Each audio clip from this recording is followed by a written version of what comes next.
Radio 2000 98.5 FM Community Program.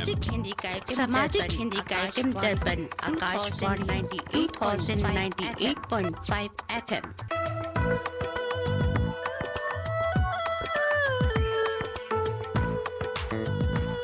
Welcome to the Hindi Show, featuring news, interviews, music and community announcements. स्वागत है दर्पण हिंदी कार्यक्रम में। आप सुनेंगे समाचार, विचार, संगीत और सामाजिक सूचनाएं। Radio 2000 98.5 FM Multicultural Radio.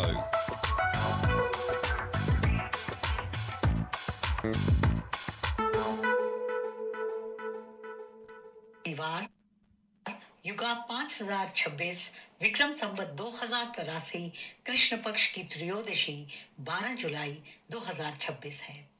दर्पण के सभी श्रोताओं को पूनम की नमस्ते। इस सप्ताह के समाचार इस प्रकार हैं। पीएम मोदी 6 से 11 जुलाई तक इंडोनेशिया, ऑस्ट्रेलिया और न्यूजीलैंड के दौरे पर थे। भारत और इंडोनेशिया के बीच संबंधों को और मजबूत करने के लिए विचार विमर्श किया गया। विदेश मंत्रालय के अनुसार यह यात्रा भारत इंडोनेशिया की सामरिक साझेदारी को नई दिशा देगी। इस यात्रा का फोकस व्यापार, सुरक्षा, समुद्री सुरक्षा और ASEAN के साथ सहयोग है। इसके उपरांत पीएम मोदी मेलबर्न पहुंचे, जहां उनके बड़ी ही गर्मजोशी से 30,000 भारतीयों और प्राइम मिनिस्टर एल्बनीजी ने उनका स्वागत किया। इस यात्रा का उद्देश्य भारत और ऑस्ट्रेलिया के बीच व्यापार, निवेश और सामरिक साझेदारी पर बातचीत करना था। यह यात्रा भारत ऑस्ट्रेलिया रिश्तों को नई ऊंचाई देने वाली है। इसके उपरांत प्राइम मिनिस्टर पहुंचे न्यूजीलैंड। लगभग 40 साल के बाद किसी भारतीय प्राइम मिनिस्टर की न्यूजीलैंड की पहली आधिकारिक यात्रा की गई थी। उसका उद्देश्य भारत न्यूजीलैंड संबंधों को अगले स्तर पर ले जाना है। अप्रैल में हुए भारत एनजेड मुक्त व्यापार समझौते पर चर्चा की गई। इससे भारत के 1.4 मिलियन लोगों का बाजार न्यूजीलैंड के लिए खुल गया, जिससे नौकरियां और निर्यात बढ़ने की संभावना है। इस यात्रा का फोकस व्यापार, निवेश, टेक्नोलॉजी और लोगों के आपसी संबंधों को बनाए रखना है। न्यूजीलैंड प्राइम मिनिस्टर क्रिस्टोफर ने यह घोषणा की थी कि प्राइम मिनिस्टर मोदी की यह यात्रा दोनों देशों के लिए बहुत ही अहम है। एक दुखद घटना में वियतनाम घूमने गए भारतीय पर्यटकों के साथ बड़ा हादसा हुआ।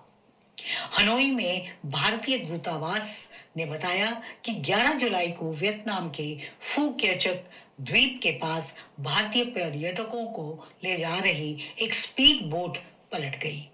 इस हादसे में 15 लोगों की मृत्यु हो गई और 32 घायल हो गए, जिनमें से 21 को बचाकर अस्पताल ले गया गया है।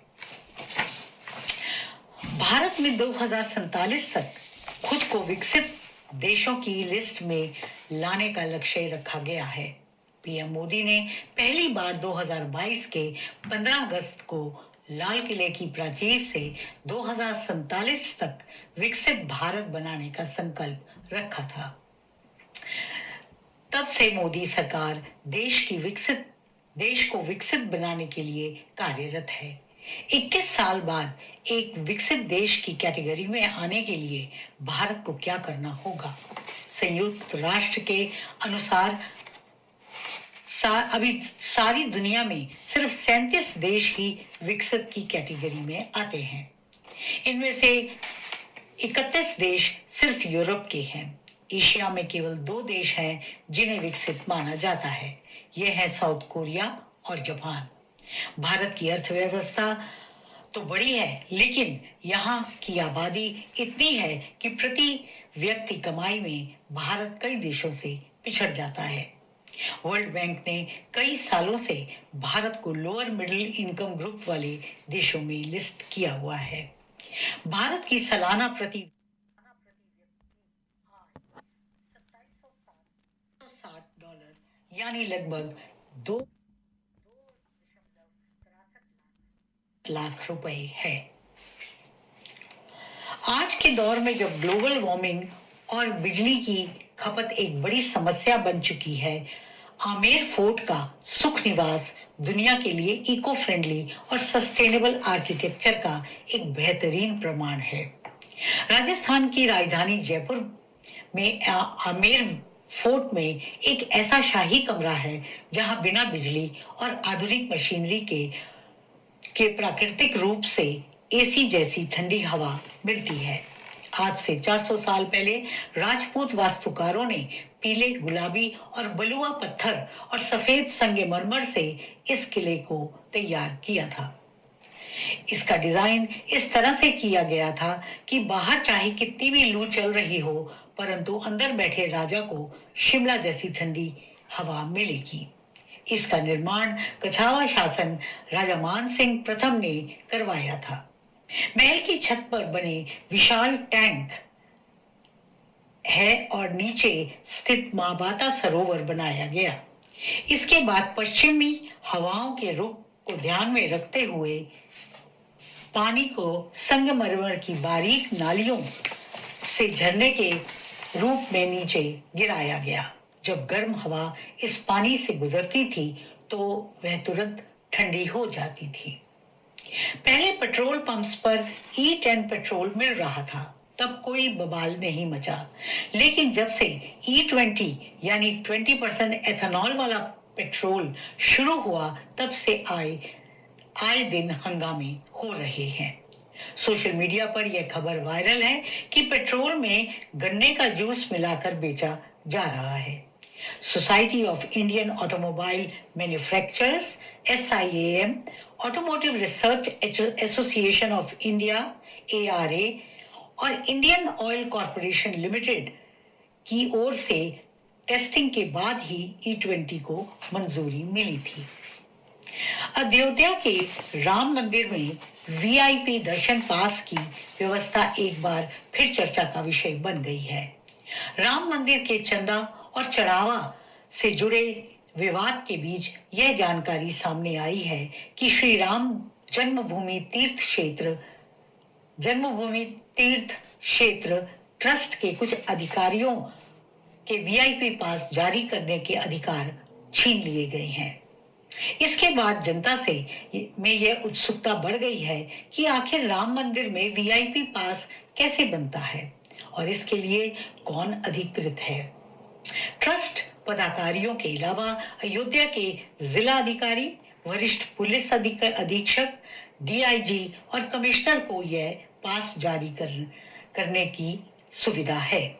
यह अधिकारी 200 लोगों के लिए पास जारी कर सकते हैं, जबकि ट्रस्ट के लिए ऐसी कोई निर्धारित सीमा नहीं है। फिल्मी बातों में 4000 करोड़ के महंगे बजट से बनी रामायण का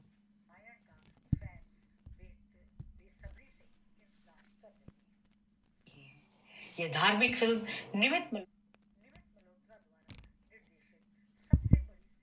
सबसे बड़ी सिनेमैटिक स्पेक्टिकल में से एक होगी।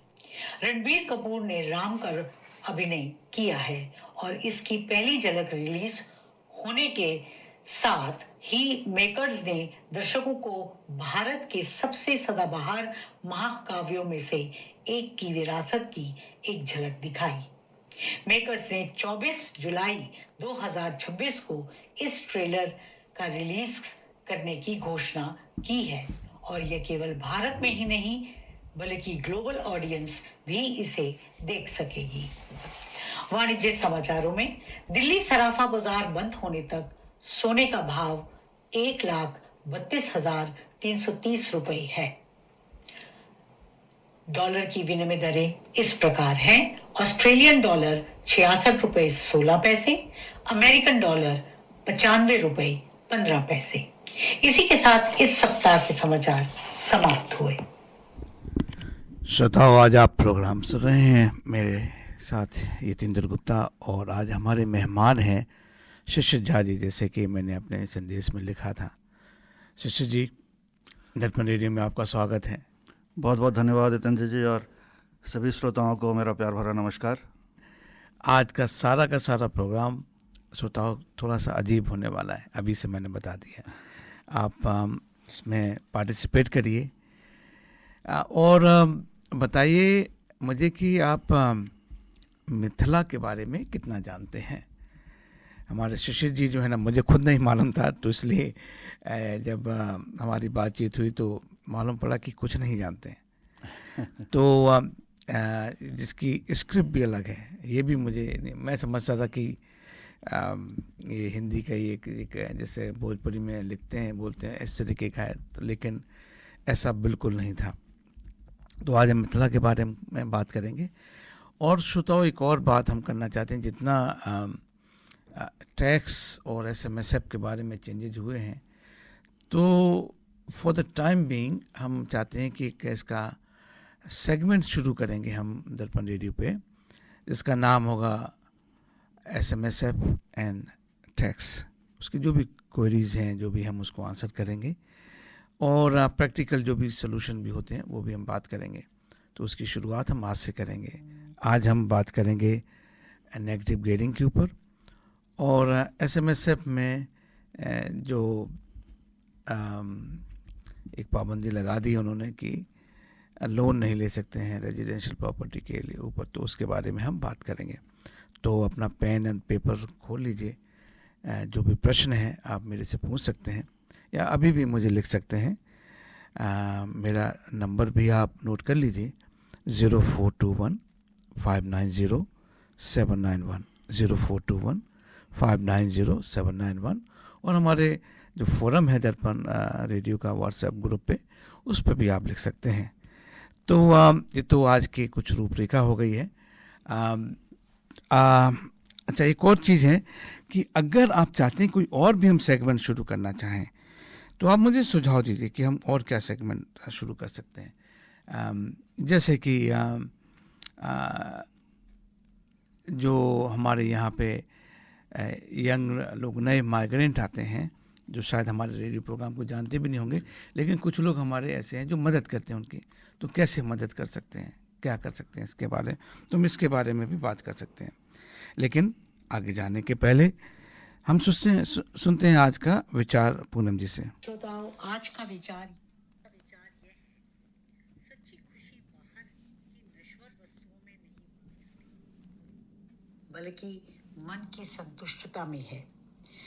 जब आत्मा यह गहराई से अनुभव कर लेती है कि परमात्मा ने उसे जो दिया है वह अनमोल और पर्याप्त है, तभी जीवन में परम आनंद और असीम शांति की प्राप्ति होती है।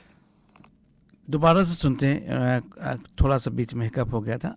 श्रोताओं, आज का विचार यह है, सच्ची खुशी बाहर की नश्वर वस्तुओं में नहीं मिलती बल्कि मन की संतुष्टता में है। जब आत्मा यह गहराई से अनुभव कर लेती है कि परमात्मा ने उसे जो दिया है वह अनमोल और पर्याप्त है, तभी जीवन में परम आनंद और असीम शांति की प्राप्ति होती है। तो श्रोताओं, आप कितने लोग ऐसे हैं जो शांति चाहते हैं या आप दुनियादारी चाहते हैं?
घन घन घनन घुघुरु कटिबा जय हन हन कर तू काता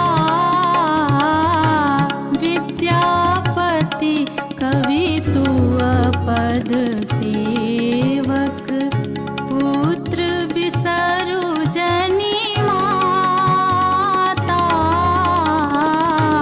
जय जय भैरवी असुर भयाउनि पशुपति भामिनी माया सहज सुमति वर दिया हे गोसाउनि अनुगति गति तू पाया जय जय भैरवी असुर भयाउनि। तो श्रोताओं, ये भजन मैथिली भाषा में था। हम चाहते हैं कि आप कृपया हमें बताइए कि क्या समझ में आया आपको, या आपने क्या पहली बार इसको सुना है, इस भाषा को सुना है? थोड़ा सा कमेंट डालिए, क्योंकि मैं बहुत उत्सुक हूँ कि मुझे नहीं लगा था कि इतनी बड़ा ये मैटर है, लेकिन लगता तो यही है। Are you looking for personal or business tax or self-managed super fund account and audit, formation of association, company or trust, cloud accounting with payroll solution with fixed prices? Mention Darpan Radio and get your first visit without any charge. Please contact Forbes Accounting on 8095-9405, that's 8095-9405, or visit our website www.fabc.com.au.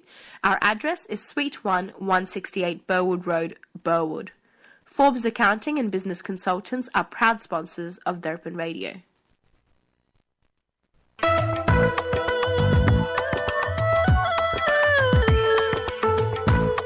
You can listen to community announcements and sponsorships on our website, darpanradio.org.au. आप हमारी सामाजिक सूचनाएं और sponsors के संदेश हमारे website darpanradio.org.au पर देख सकते हैं। तो शिष्य जी जी यतेंद्र जी बताएं। कैसा आपको फील हो रहा है, कैसा लग रहा है आपको कि आज हम पूरे 2 घंटे में थोड़ा सा कम समय हम कम कर लेते हैं, हमारा टैक्स उसका हम सेगमेंट शुरू कर रहे हैं। आज हम मिथिला के ऊपर पूरी बात कर रहे हैं। हम चाहते हैं कि हमें इसके बारे में जानकारी हो, कितनी रिच भाषा है, कितना रिच कल्चर है। इसका यूएन में टैग भी है श्रोताओं की, यूएन ने इसकी जो पेंटिंग वगैरह है उसके अलग से एक टैग बनाए, तो दैट्स सो गुड। तो उसके पहले कि हम आगे जाएं, हम चाहें कि आप खुद बताएं कि आप यहाँ क्या कर रहे हैं, थोड़ा अपने बारे में, फिर मिथिला के संदर्भ में आप अपने आप को इंट्रोड्यूस जरूर करिएगा। जी अवश्य अवश्य। बहुत सबसे पहले तो आपको कैसा लग रहा है, इस प्रश्न का उत्तर दूं मैं। मुझे वास्तविक रूप में गर्व की अनुभूति हो रही है आपके सामने में बैठकर और श्रोताओं से जुड़कर। मैं श्री सुरेंद्र कुमार झा हूँ मेरा नाम। पेशे से मैं आर्टिफिशियल इंटेलिजेंस में हेड एंड इनोवेशन हूँ। मैं एक लेखक हूँ जिसने चार पुस्तकें लिखी हैं, 3 अंग्रेजी भाषा में है और 1 हिंदी भाषा में। हिंदी भाषा की पुस्तक पूर्ण रूप से पद्य है। मैं हिंदू चैपलिन भी हूँ और सामाजिक कार्यकर्ता हूँ। प्रौद्योगिकी के क्षेत्र में कार्य करने के साथ साथ भारतीय संस्कृति, अध्यात्म, साहित्य और विशेष रूप से मिथिला, मैथिली और मैथिल समाज के संरक्षण एवं संवर्धन के लिए भी निरंतर सक्रिय हूँ। जहाँ तक मुझसे हो पाता है मैं अपना योगदान अवश्य देता रहता हूँ या देना चाहता हूँ। तो पिछले कई वर्षों से ऑस्ट्रेलिया में रहते हुए मेरा यह प्रयास है कि मिथिला, मैथिली और मैथिल समाज का एक सशक्त पहचान और साझा मंच मिले, जो कि अब तक इतना परिलक्षित नहीं था। इसी उद्देश्य से मैंने अपने साथियों के साथ सहयोग से एक मिथिला कल्चरल सोसाइटी ऑस्ट्रेलिया की स्थापना में सक्रिय भूमिका निभाई। सोसाइटी भी बना ली? जी जी, ये पिछले साल 2025 में मिथिला कल्चरल सोसाइटी का नींव रखा गया। और तो उसके कौन मेंबर बन सकते हैं? इसमें कोई भी मेंबर बन सकते हैं, ये खुला हुआ मंच है। आप लोग आएँ, मिथिला की जो भाषा है, जो संस्कृति है, जो कलाकृति है जी। उसमें सभी योगदान दें। और जो कोई भी मिथिला मैथिली और मैथिल के लिए योगदान देना चाहते हैं, उन सब के लिए खुला मंच है। एक $51 का एक छोटा सा फी है, जो आपको जीवन पर्यंत ये आपको इस मंच का क्या बात, मेंबर बना के रख सकता तो है। अपना नंबर भी दे ही दो आप अभी से, जो लोग आपको जी। मैं चाहता हूँ आज ही लोग मेंबर बने आपकी सोसाइटी के। अवश्य जी, आप लोग मेरा नंबर नोट डाउन कर लें, 0426399461। मैं एक बार और रिपीट करता हूँ, 0426399461। चलिए, तो अब हम एक उस पर जाते हैं कि मिथिला आप रहे कहाँ, जैसे कि एक ना जुड़ाव होता है जी। कि कैसे आप ये मिथिला में जाके, अभी तो आपने पढ़ाई करी होगी, मालूम दिल्ली से पढ़ाई करी, क्या करा, कैसे आप फिर मिथिला में वापस आए, या मिथिला से आप शुरू से ही थे कि? बहुत ही अच्छा प्रश्न है। मेरी पढ़ाई मेरा जन्म मधुबनी जिला में एक परसौनी गांव है। अच्छा, फिर जी, तो परसौनी गांव है। फिर तो आप प्योर जी, मैं विशुद्ध रूप से, कोई भी थोड़ी सी भी मिलावट नहीं है। तो मधुबनी जिला अंतर्गत एक परसौनी नाम का एक गांव है, उसमें मेरा जन्म हुआ है। और पालन पोषण मधुबनी से लेकर के जो जमशेदपुर का जो पहले बिहार का ही पार्ट था, और फिर बाद में मैंने बनारस हिंदू यूनिवर्सिटी से अपना स्नातक किया, और फिर IIT बॉम्बे से मैंने अपने परास्नातक की। BHU में रहते हुए मैंने एक छोटे से ग्रुप की स्थापना की थी, जो मैथिल लोग, जो भी स्टूडेंट मिथिला से आते थे, वहाँ पर उनको अपना आइडेंटिटी खोजना चाहते थे, क्योंकि बनारस एक ऐसा जगह है जहाँ पर सभी जगह से लोग आते हैं। तो वहाँ पे एक छोटा सा मैंने ग्रुप बनाया, और वो ग्रुप आज भी सक्रिय है। इस बात का गर्व है मुझे। और मैंने अपने जगहों पे देखा है कि किस प्रकार मिथिला का जो सभ्यता और संस्कृति रही है, कितना महान रहा है। और जब मैं बाहर निकला तो मुझे लगा कि यहाँ पे तो लोग जानते ही नहीं हैं। बिल्कुल। और जब मैं पहली बार यहाँ, बिल्कुल यही एहसास मुझे भी हुआ जी, इतना रिच कल्चर है जी। एक प्रश्न पूछ लूं बीच में? जी, अवश्य। आपने बोला मिथिला से आए, मिथिला क्या जियोग्राफिकली थोड़ा सा बताइए। हाँ, तो मिथिला, देखिए, मिथिला उस संपूर्ण भूभाग को बोलते हैं जहाँ मैथिली बोली जाती है। और मैथिली की जब हम बात करते हैं तो मैथिली सदियों पुरानी भाषा है। माँ जानकी का भी नाम एक मैथिली है जी। तो हम अपने आप को माँ जानकी का संतान मानते हैं। हाँ, वही। और उस तरह से जो भी भूभाग है, जैसे 8-10, ये नेपाल तक जाता है जी, 8-10 जिला भारत में हैं। और नेपाल का जो तराई का क्षेत्र है, जो बिहार के उत्तरी भाग से जुड़ता है, उस सारे क्षेत्र में मैथिली बोली जाती है। और माता जानकी का सबसे बड़ा मंदिर नेपाल जनकपुर में है। जी। तो ये सारा भूभाग में तो इसका जो भूभाग अभी जैसे आज की करंट फॉर्म में जी, कौन कौन से इसमें डिस्ट्रिक्ट आते हैं, क्या एरिया है इसमें? अब जैसे मान लो मैं कहूँ कि पटना, हाँ। नॉर्मली मिथिला का आशय संभव बिहार से हो जाता है जी। पूरा बिहार इसमें नहीं है, if I am not wrong. बिल्कुल सही है। तो देखिए, जब हम बिहार बोलते हैं तो बिहार में भोजपुरी बोली जाती है, मगही बोली जाती है, बज्जिका बोली जाती है, अंगिका बोली जाती है, और बहुत सारी भाषाएं हैं। बिहार अपने आप में बहुत बड़ा, बहुत ही रिच एक प्रदेश है, भाषा की दृष्टि से, कला की दृष्टि से। उसमें मिथिला एक भूभाग है जहाँ जो समावेशित करता है मधुबनी, दरभंगा, समस्तीपुर, सीतामढ़ी, शिवहर, सुपौल, सहरसा, मतलब बहुत सारे ये सारे जिला हैं जो मिथिला को मिथिला बनाती है। वहाँ के लोग मैथिली बोलते हैं। कुछ लोग अररिया, कुछ लोग बोलते हैं कि पूर्णिया, मुजफ्फरपुर, ये सारे हैं। बट जो जहाँ पे शुद्ध मैथिली बोली जाती है, जब भाषा की शुद्धता आप जैसे जैसे उत्तर से दक्षिण की तरफ जाते जाएंगे, थोड़ा सा उसमें मिलावट होते जाता है। उत्तर के जितने जिला हैं उसमें मैथिली अधिक शुद्ध बोली जाती है। अच्छा जी। तो ये अभी जैसे नेपाल में जनकपुर जगह है, वहाँ पे वो नेपाली बोलते हैं या मिथिला बोलते हैं? नहीं, वो मैथिली बोलते हैं। और एक अमेजिंग बात यह है कि नेपाल की दूसरी सबसे बड़ी बोलने वाली भाषा मैथिली है। तो इस बात का भी हमें गर्व है कि मैथिली एक छोटे से भूभाग तक संकुचित नहीं है, बल्कि एक संपूर्ण देश की दूसरी सबसे बड़ी भाषा है। तो ये बहुत ही काफ़ी, अगर वैसे हम नंबर में काउंट करें तो कम से कम 2-4 करोड़ तो बोलते हैं। पूरे विश्व में जब हम केवल भारत की बात करते हैं तो लगभग 3.5 करोड़ के आसपास मैथिल हैं। अच्छा। और बाहर में उसी प्रोपोर्शन में मुझे लग रहा है कि कम से कम 60-70 लाख तो होंगे बाहर, या उससे भी अधिक हो सकते हैं। हो सकता है मेरा अनुमान गलत हो, लेकिन मैं अपने अनुमान के हिसाब से बता रहा हूँ कि इतने तो होंगे। तो हमारी ऑस्ट्रेलिया की पॉपुलेशन से ज़्यादा होंगे। जी। हमारी ऑस्ट्रेलिया की पॉपुलेशन पे हमें गर्व होना चाहिए, हमें ऐसा एक्चुअली मजाक नहीं उड़ाना चाहिए। लेकिन तो जो मैथिली भाषा का जितना ये, तो अगर मैं आपसे पूछूं इसकी जो स्क्रिप्ट है जी, वो हिंदी जैसी नहीं है। नहीं तो जो जैसे हम लिखते हैं तो बोलचाल में तो हिंदी जैसी लग रही है जी, लेकिन इसका जो तो स्क्रिप्ट के बारे में बताइए। देखिए, वैसे जब हम इतिहास की बात करते हैं तो ये कहा जाता है कि मैथिली का जो लिपि है, जिसको तिरहुत लिपि बोलते हैं, ये कहीं पर 11वीं सेंचुरी में 11वीं शताब्दी में शुरू हुई। तो लगभग 1000 पुरानी ये भाषा है, जिससे मैं 1000 साल पुरानी, सोचो जरा नोट कर लीजिए।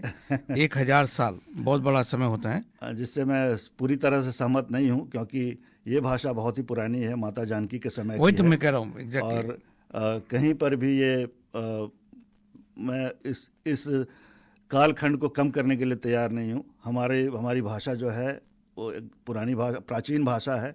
और सबसे बड़ी बात है कि हाल तक ये भाषा और लिपि जीवित थी। अंग्रेज जो विचारक हैं मिस्टर ग्रियर्सन, उन्होंने इसको एक पूर्ण भाषा के रूप में इसको एक स्थान दिया था। अच्छा, जो 1920 के आसपास यहाँ पर धीरे धीरे पूर्ण भाषा का मतलब पूर्ण भाषा, क्योंकि इसमें इसकी अपनी लिपि है, इसका अपना व्याकरण है, इसके अपने बहुत अच्छा अपने लिटरेचर हैं, अपने जो आपके एक भाषा तभी भाषा समृद्ध हो सकती है जब उसकी अपनी लिटरेचर हो। और मैथिली की अपनी लिटरेचर हुआ करती है, जो अब धीरे धीरे दिखती नहीं है, पर पुराने समय में जो महान हमारे पहले नहीं, हमारे महान कवि जिसको बोलेंगे, वो विद्यापति ने शुरू की। और वहाँ से ये भाषा ने भाषा समाज का एक अभिन्न अंग बन गई। और इसका जो संस्कृति है वो धीरे धीरे करके पूरी बिहार में फैला, पूरे भारत में फैला। इवन जो कुछ बॉलीवुड फिल्म भी जो शुरू के बने हुए हैं, उसमें भी मैथिली और मिथिला के विषय में बताया गया है। तो पूरे भारत में मिथिला के संस्कृति के विषय में लोग जानते थे, जो कालखंड में धीरे धीरे करके कम हो गई, क्योंकि लोगों ने अपनी भाषा छोड़ दी। भाषा को हिंदी ने रिप्लेस कर दिया, तिरहुत लिपि को देवनागरी ने रिप्लेस कर दिया। तो क्या शब्द बोला था आपने? तिरहुत लिपि। जी। तो वो लिपि, तो ये जो लिपि है, मैं चूँकि खुद कल मैं जब प्रोग्राम के बारे में तैयारी कर रहा था, तो ये बंगाल ओडिशा के उससे मिलके बना, असमिया, बंगाल, असमीज और ओडिशा, इन तीनों से मिलके बनाई है। नहीं, ये तीनों भाषा इसी लिपि से निकली हुई है। ओह माय गॉड, क्या गलती कर दी मैंने। जी, और वो संस्कृति भी देखने को मिलती है। वो संस्कृति भी आप संस्कृत में तो सारे जो आपका व्याकरण होगा, संस्कृति कल्चर के बारे में अच्छा, सॉरी जी, मैं उसकी बात कर रहा हूँ। जैसे जो कुछ रिचुअल्स हमारे यहाँ में मिथिला में होता है, कुछ उसी से मिलता जुलता रिचुअल बंगाली में भी देखने को मिलता है, उसी से मिलता जुलता रिचुअल कुछ असमी में भी देखने को मिलता है। तो इस तरह से हम ये बोल सकते हैं कि सारे एक ही संस्कृति के हिस्सा रहे हैं। अब समय के हिसाब से सभी भाषाएं अलग हो गई, और सब अपने आप में एक महान भाषा है। तो नहीं, एक भाषा से जो मेरा क्यों मैंने इस प्रोग्राम को बहुत वो दिया है कि भाषा संस्कृति से बहुत कुछ जुड़ा होता है। जी, अब जैसे कि आपने नॉर्मल सुना होगा कि हम इंग्लिश में यू करके बात करते हैं, सही बात। कोई भी बड़ा है छोटा है कोई फर्क नहीं पड़ता है।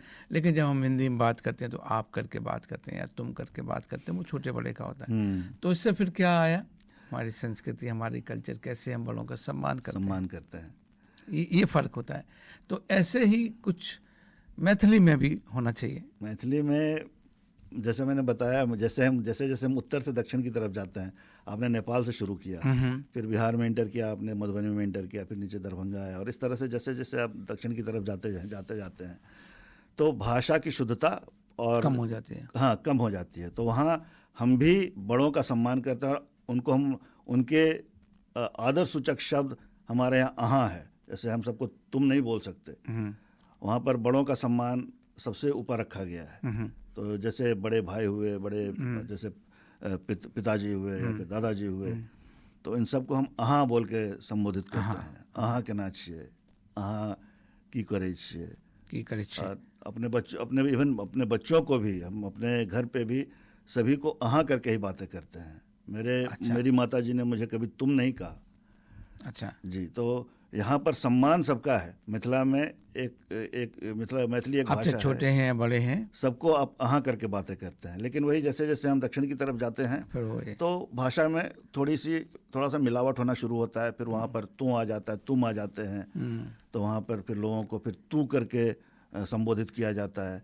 लेकिन इसके कोर में यही है कि हमसे बड़ा हो या छोटा हो, सबका हम समान रूप से सम्मान करते हैं। तो मैं थोड़ा सा क्लैरिफाई करना चाहता हूँ, उसके बाद में छोटा सा ब्रेक करते हैं। आज श्रोताओ, सारे के सारे हमारे गाने भी मैथिली में होने वाले हैं। अच्छा, तो सबका सम्मान करते हैं। तो आपकी माँ आपको हाँ करके बुलाते थे? जी जी।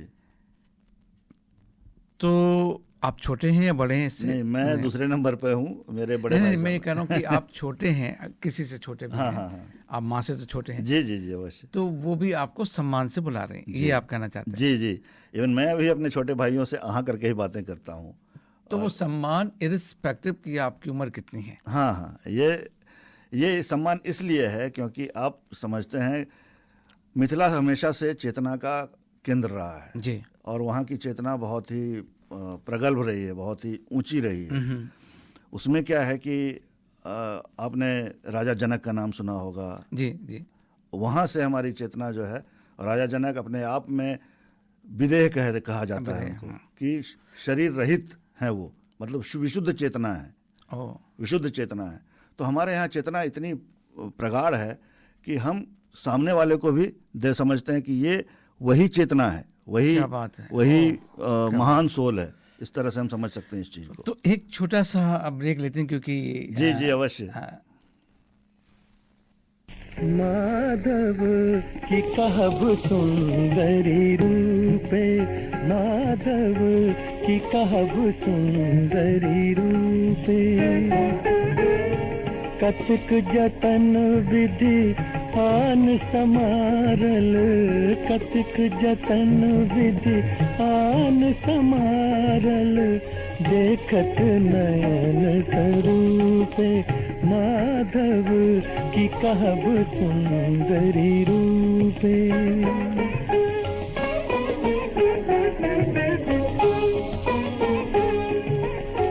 पल्लव राज चरण युग शोभित, गति गजराजक भाने,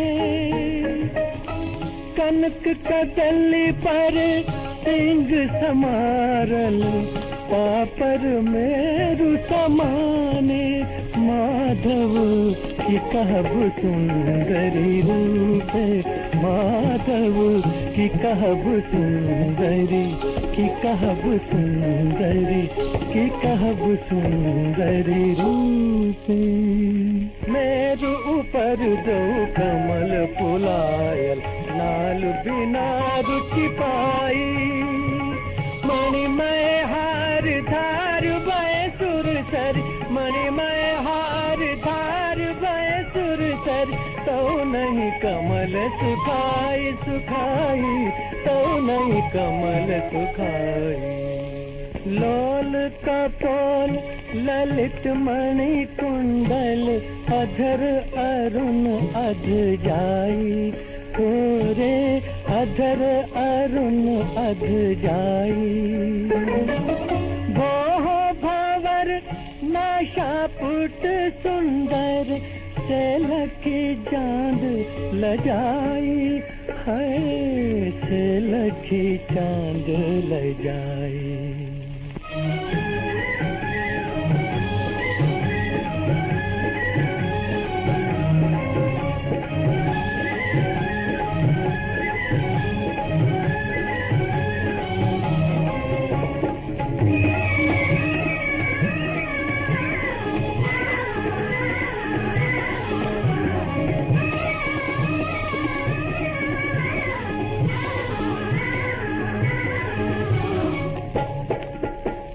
रोन जोन गन गन गन गन नुपुर बाजे काम कला निधि कामिन पीर हो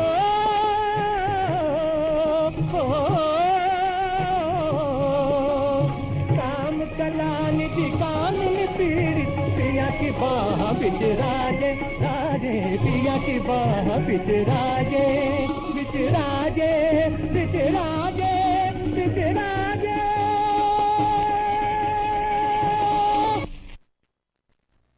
करी मास्टर ने कंप्लीट करी मिक्स बनाया फिर उसको घर घर में देखो पहुंचाया घंटों की कुकिंग को मिनटों में कर दिखाया वाह वाह वाह बढ़िया खाना बन के आया करी मास्टर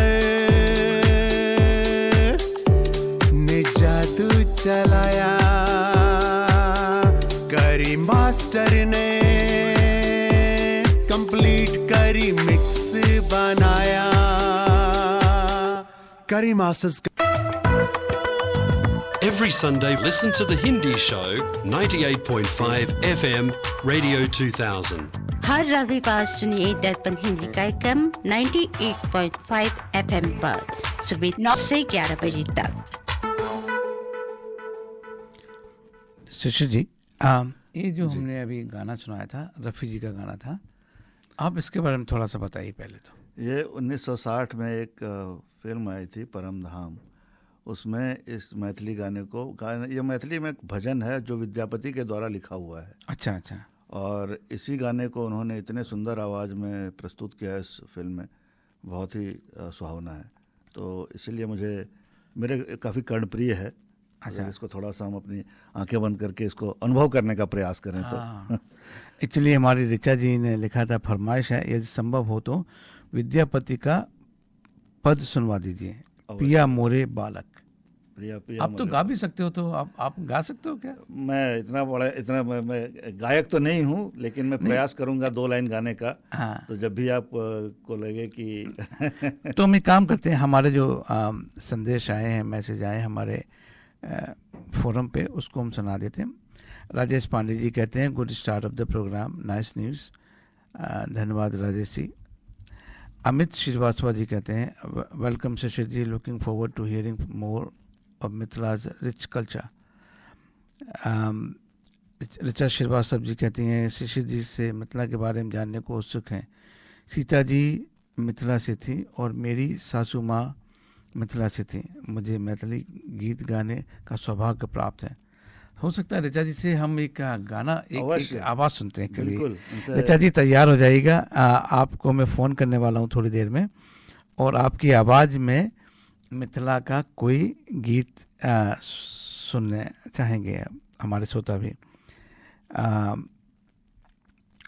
फिर राजीव निगम जी कहते हैं, नमस्कार जी, nice that the important topic of negative gearing is discuss. I request please cover on capital gains tax on selling investment property. हाँ बिल्कुल करते हैं बात राजीव जी। अभी हम इसको क्योंकि बहुत एंग्जाइटी हो रही है लोगों को, क्या नहीं हो रहा है, तो उसके बारे में, क्योंकि लक्ष्मी माता को इग्नोर नहीं कर सकते। सीता जी लक्ष्मी जी का ही रूप है। एग्जैक्टली, तो हम जो है ना उनके एक दूसरे रूप को भी लेंगे। प्रदीप कुमार जी लिखते हैं, कार्यक्रम का शुभारंभ मधुर भजन अच्छा जी, फिर से लिखते हैं, not sure if singer is Deepali Sahay, जो पहला वाला हमारा जो भजन था, उनका जो सिंगर कौन थे? हाँ, ये उन्हीं का दीपाली सहाय का। अच्छा, विद्यापति के भजन मिथिला में बहुत प्रसिद्ध है, मैंने सुना और गाया भी है। तो अभी ऋचा जी थोड़ी देर में आपको मैं फ़ोन करने वाला हूँ। प्रदीप जी लिखते हैं, शिष्य जी बहुत प्रभावशाली व्यक्तित्व लगता है। हाँ बिल्कुल है, तो आप मिलेंगे उनसे तो और भी ज़्यादा होंगे, उन्होंने किताबें लिखी हुई हैं, लेकिन वो उतने विनम्र हैं, उतने आपको मालूम नहीं पड़ेगा। जब आप शशि जी से मिलेंगे तो शायद आप एहसास नहीं होगा। अमित श्रीवास्तव जी लिखते हैं, नाइस एक्सप्लेनेशन सो फार शशि जी। तो अब हम जाते हैं शशि जी कि जो इसकी जो लिपि है जी, वो जब आपने मुझे इस चीज़ के बारे में बताया था कि इसकी लिपि भी अलग है, तो मैं थोड़ा सा बैकफुट, जैसे भोजपुरी हिंदी के तरीके से लिखते हैं, हाँ, लेकिन वो ऐसा नहीं है। जी जी। तो ये लिपि के बारे में थोड़ा सा बताइए कि इसका कैसे प्रादुर्भाव हुआ, कहाँ। अब जैसे मान लो ये जनक जी ने, अब बात है एक और मैंने जब मैं रिसर्च करा था, जनक केवल एक नहीं है, हाँ, काफ़ी लोग उसमें मिक्स कर जाते हैं। जी, जो जनक सीता जी के पिता थे जी, वो अलग हैं, और भी कहते हैं, जो क्योंकि जो जनक के शायद दादा रहे होंगे, जी, वो उनका नाम भी कहीं जनक था, तो जनक एक प्रादुर्भाव हो गया कि जो एक उस ऊंचाई को पाता है उसको जनक कहने लगते हैं। जी। तो मेरा गलत है, सही है? नहीं, आप बहुत ही नज़दीक हैं। जनक का मतलब होता है पिता, जनक का मतलब होता है वो जो बनाए, जो जन्म दे जी। और आपने बिल्कुल सही कहा कि सीता जी के जो पिताजी थे वो, उनको जनक का दर्जा प्राप्त था, और इस तरह से जो अपनी चेतना में एक स्तर से ऊपर उठ जाते थे उनको जनक बोलते थे। अच्छा। इनके पिता का नाम शिरध्वज था। शिरध्वज और मकरध्वज दो भाई थे। तो सीता जी के पिताजी का नाम शिरध्वज था, सीता जी और उर्मिला जी उनकी पुत्री थी, मांडवी जी और श्रुतकृति जी मकरध्वज की पुत्री थी। तो ये दोनों भाई थे, और इस तरह से जो है सीता जी को हम लोग बहुत सम्मान देते हैं। और ये तो आज तो लगता है न जाने कितना जानने को मिलेगा। तो जनक उनकी उपाधि थी, ना कि उनका रियली नाम था। तो जनक एक उपाधि है राजा जनक की। तो चूंकि अष्टावक्र ने जो जनक का हुआ था तो वो अलग जनक थे ना। हाँ, नहीं, वो सीता वाले ये देखिए, क्योंकि इस बात को थोड़ा समझना पड़े चाहिए हम लोगों को कि जब हम जनक की बात करते हैं तो जनक शरीर से विभिन्न हो जाते हैं, शरीर से भिन्न हो जाते हैं। अच्छा। तो यदि शरीर रहते हुए भी वो कोई दूसरे व्यक्ति थे, लेकिन वो फिर भी जनक थे। और जिस जनक जहाँ पर अष्टावक्र जी आए थे, अष्टावक्र ने राजा जनक को सबसे पहले गीता का ज्ञान दिया था। लोग शायद ये थोड़ा समझने में कठिनाई हो कि गीता का ज्ञान श्री कृष्ण ने अर्जुन को दिया था, लेकिन अष्टावक्र की अपनी गीता है। हाँ, और वहाँ पर राजा जनक ने बहुत सारे प्रश्न थे जिसका उत्तर अष्टावक्र ने दिया। और उनका जो प्रथम श्लोक ही है, अष्टावक्र का प्रथम श्लोक ही है, वही आपको, अगर उस श्लोक को समझ लें तो वहीं से आपकी चेतना जागृत हो जाएगी। अगर आपको याद है, श्लोक मुझे याद नहीं है, लेकिन वहाँ पर यह कहा गया है कि तुम ही ब्रह्म हो। कृष्ण ब्रह्म तक आते आते 10 चैप्टर ले लेते हैं, लेकिन जब अष्टावक्र की बात आती है तो प्रथम श्लोक में ही वो खोल के रख देते हैं रहस्य कि तुम तो कुछ हो ही नहीं। अष्टावक्र का जो मैंने जितना समझा है वो बिल्कुल सीधा है। हाँ, कोई लाग लपेट नहीं, कोई ज्यादा एक्सप्लेनेशन नहीं, सीधा ये है, बम। आपको समझना है, लेना है लीजिए, नहीं लेना नहीं लीजिए, कोई उसमें नंबर नहीं है। एकदम सही बात, बिल्कुल प्योर है।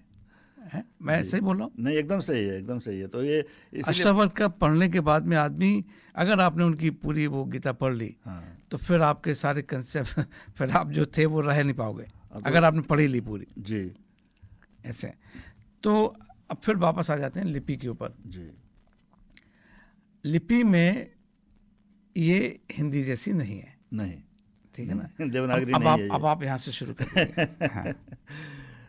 देवनागरी नहीं है। देवनागरी संस्कृत की भाषा, संस्कृत जिस लिपि में लिखी जाती है वो देवनागरी लिपि है। लेकिन वहाँ एक जो अपने इतिहासकार रहे हैं उनका ये मानना है कि मैथिली, बंगाली, हिंदी, असमिया, ये सारे जो हैं इंडो आर्यन फैमिली की भाषा है। इंडो आर्यन फैमिली की भाषा है, जिसका का पेरेंट भाषा जो है वो संस्कृत है, संस्कृत। अच्छा। और संस्कृत से ही सारे भाषाओं का उदय हुआ है। तो मैथिली का विकास पूर्वी भारत की प्राचीन मगधी और या फिर मगधी का थोड़ा अपभ्रंश ले लें, उस तरह की परंपराओं से हुआ, जैसा कि इतिहासकार समझते हैं। और मैंने जैसे प्रारंभ में ही बताया कि मैं इस इतिहासकारों से थोड़ा सा मेरा मत अलग है। मैं मानता हूँ कि मैथिली की जो शुरुआत है वो माता जानकी से हुई, और वहीं से हमारी लिपि भी उतनी पुरानी है, उतनी ही प्रगाढ़ है और उतनी ही उद्यत है, मतलब उतनी ही रिच है वो। तो इसलिए मेरा थोड़ा सा मत अलग है, लेकिन इतिहासकारों का ये कहना है कि सारे मध्यकाल में 1000 साल के आसपास इन सब का उदय हुआ, और वहीं से भाषा अपने आप में रिच होती चली गई, जिसमें लिटरेचर जुड़ते गए, सबने अपना व्याकरण अडॉप्ट किया, और इस तरह सारी भाषाएं बढ़ती चली गई। तो अगर मैं बोलूं कि इसकी जड़ जो है मोस्टली, अगर हम 2 तरह की लिपि होती थी पहले, ब्राह्मी लिपि और खरोष्ठी लिपि, तो ये जो है इसकी जड़ जो है ब्राह्मी लिपि से है। ब्राह्मी लिपि को आप देखेंगे कि पुराने ज़माने में गुप्त काल में एक लिपि हुआ करती थी, सिद्धम लिपि, वहाँ से ब्राह्मी लिपि का प्रादुर्भाव हुआ था, और बाद में ब्राह्मी लिपि से फिर तिरहुत लिपि बनी। इतिहासकार इसका इस तरह से वर्णन करते हैं। तो सिद्धम लिपि, ब्राह्मी लिपि, तिरहुत लिपि, और इस तरह से फिर तिरहुत लिपि अपने जो फॉर्म है उसका उस फॉर्म में आई। तो इस तरह से लिपि का जो है ये हुआ, चलन हुआ, और इस तरह से लिपि बनी तिरहुत लिपि। तो देखने में ये लगती है जैसे उड़िया जैसी लगती है देखने में। इसके 13 जो ये हैं, 13 जो अक्षर हैं, 13 अक्षर हैं केवल। ये 13 नहीं, अक्षर इसमें 55 हैं। हाँ। लेकिन इसके 13 अक्षर बंगाली के जो लिपि है उससे एग्जैक्टली मैच करती है। अच्छा। और जैसे हिंदी में अगर हमें संयुक्त करना है तो 2 अक्षरों को हम साथ में मिला सकते हैं, लेकिन तिरहुत लिपि में क्या है कि यदि हम 2 अक्षरों को मिलाना चाहें तो उसका एक नया फॉर्म बन जाता है। वो याद रखना आवश्यक है। जैसे 9 और 2 को मिलाएं हिंदी में तो आधा 9 और पूरा 2 लिखते हैं, लेकिन वही अगर 9 और 2 को हम तिरहुत लिपि में मिलाएं तो एक नई प्रकार का फॉर्म बन जाता है वो। तो जो तिरहुत लिपि लिखना जानते हैं, जैसे मैंने भी यहाँ आकर सीखा, कुछ लोग हैं बिहार में जो सिखाते हैं, और मैंने और मेरी पत्नी ने यहाँ आने के बाद हमें लगा कि जब तक हम अपनी भाषा की लिपि नहीं जानेंगे तब तक हम न्याय नहीं कर सकते। मिथिला के बारे में हम भले ही कितनी बातें कर लें, कुछ भी बोल लें, हमें अपनी भाषा नहीं लिखनी आती है। तो इसीलिए हमने उन लोग, मुझे अजय नाथ जी हैं या फिर शशिधर जी हैं, इन सब का मैं बहुत सम्मान करता हूं कि इन लोगों ने एक मुहिम चला रखी है। अच्छा। कि लोग तिरहुत लिपि सीखें, कि सभी ने भारत में तिरहुत लिपि लोग भूल चुके हैं। तो मैंने भी सीखा, अभी 2 साल पहले ही सीखा है, और मैंने भी यहाँ पर सीखू मिथिलाक्षर के नाम से एक प्रोग्राम शुरू किया। तो इसमें कुछ लोग आए और कुछ बच्चे अभी भी उसमें पंजीकृत हैं, जो लोग सीखना चाहते हैं। तो आप सिखा रहे हो, मैं फिर से बोल रहा हूँ कि आप मिथिला भाषा को लिखना और पढ़ना सिखा रहा हूँ, सिखा रहे हो, और बोलना भी जी, तीनों जी। तो अब शायद एक बार नंबर और ही दे दीजिए। अब आपके पास फोन वाकई में आएंगे। हाँ, तो ये बिल्कुल ही फ्री है, हम कुछ भी चार्ज नहीं करते हैं, क्योंकि तो आपकी क्लासेस होती हैं यहाँ पे, कहीं आप बैठते हो? हम ऑनलाइन क्लासेस ही लेते हैं। अच्छा, ऑनलाइन ही लेते हैं। अच्छा। और जो कोई भी ये भाषा सीखने में, लिपि सीखने में इंटरेस्टेड हैं, अब मुझे संपर्क कर सकते हैं। मेरा नंबर है 0426399461। और ये श्रोताओ मुफ्त की सेवा है। मैं इसको मुफ्त नहीं कहूँगा, इसमें दूसरा कोई वर्ड होना चाहिए, वो अभी ढूंढ के निकालते हैं, लेकिन ये ऐसी अमूल्य है जिसको कहते हैं, का कोई मूल नहीं है अगर आप सीखना चाहते हैं। एक दूसरा और तरीका मैं बता सकता हूँ, सिंपल वाला, कोई मिथिला की गर्लफ्रेंड या बॉयफ्रेंड ले लो तो वो फिर जो वही बोलती हो तो आपके पास कोई चारा नहीं बचेगा। उसमें यह है कि जैसा मैंने बताया कि भाषा तो बोल लेते हैं लोग, लेकिन लिख नहीं पाते हैं। हाँ, लिखने के लिए आपको सीखना आवश्यक है। जी जी जी जी, इसलिए बहुत आवश्यक है कि आप सीखें भाषा को। जी, जो फिर से मैं एक बात मैं कह रहा हूँ कि जब आप भाषा सीखोगे तो उसके साथ में और न जाने क्या क्या सीखोगे आप। जी, उसके अब नया संसार खुल जाएगा पूरा का पूरा। बहुत सारे शब्द ऐसे हैं जब मैं सुनता हूँ तो मुझे अपना बचपन याद आ जाता है। हाँ, अच्छा, जब आप छोटे होंगे और माँ दादी ये सब, हमारे दादाजी ये सब उस तरह का शब्द उपयोग करते थे और हमें वो सारे शब्द अब सुनने को नहीं मिलते। वो सारे शब्द चले गए बिल्कुल। तो बहुत ही लगता है कि अभी इस चीज़ को एक्चुअली मैं सर्च नहीं कर पाया, जो मोदी गवर्नमेंट ने एक पूरा वो चलाया हुआ कि सारी भाषाओं को वापस जीवित करना है। हाँ जी, एक उनका बहुत बड़ा प्रोजेक्ट है। जी हाँ 2014 में ये सौभाग्य मिला। मैं 2004 में तो सबसे पहले इसको अनुच्छेद जो अपना अनुच्छेद 18 में इसको स्थान दिया गया। हाँ, और पार्लियामेंट में इसको बकायदा भारतीय संविधान इस भाषा में भी बना, जो अभी हाल में रिलीज हुआ है। हाँ। 2014 में यूनिकोड स्टैंडर्ड में भी इसको स्थान मिला और अभी इसके जो भी कोई मिथिलाक्षर या तिरहुत लिपि में कुछ डेवलप करना चाहते हैं उन सभी मेरे आईटी प्रोफेशनल वाले भाइयों को ये सलाह है, यदि कभी किसी तरह का कोई इंटरेस्ट हो इस फील्ड में कुछ करने का, कृपा करके संपर्क करें। और वो कर सकते हैं तिरहुत लिपि में भी, और वो उपलब्ध है।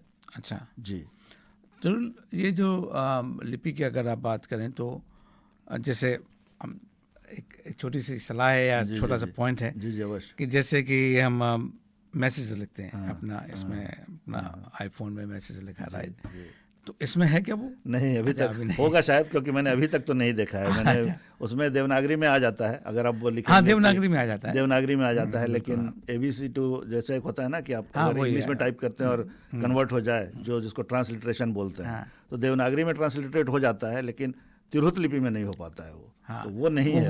वो भी आप एक मेरी तरफ से एक मुफ्त की सलाह है। हाँ, बिल्कुल। उससे फिर क्या ना, यंग लड़के लड़कियां जुड़ेंगे और वो फिर उसको आगे लेंगे कि भाई हम लिख सकते हैं। यदि होगी तो मुझे नहीं, आप लोग हमें बताएं अगर ऐसी कुछ, क्योंकि आप IT वाले हैं, AI वाले हैं जी, तो आप इसको आसानी से कर भी सकते हैं। आप बना के भेज भी सकते हैं। जी। इनका कोई सॉर्ट ऑफ प्रोग्राम होगा छोटा सा जो कर सकते हैं।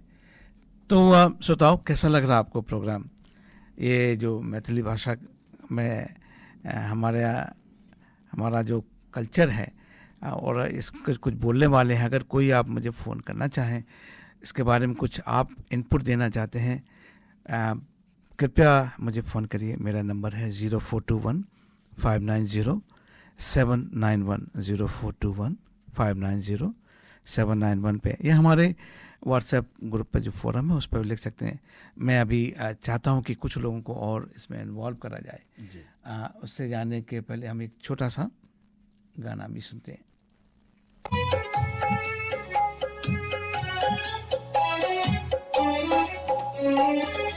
उगना उगना रेटते वन के बिच हम व्याकुल छी।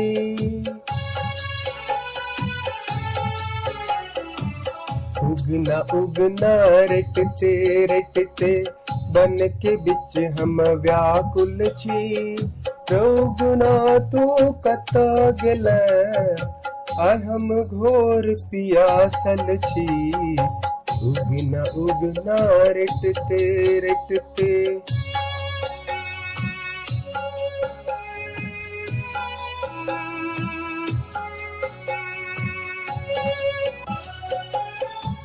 नहीं चाही गंगा जमुना जल, नहीं कुसी केरे जल चाही।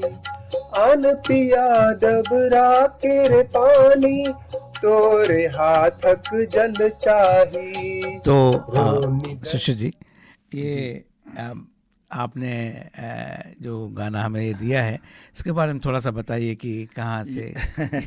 ये भी विद्यापति का ही एक पद है और बहुत ही एक प्रचलित कहानी है।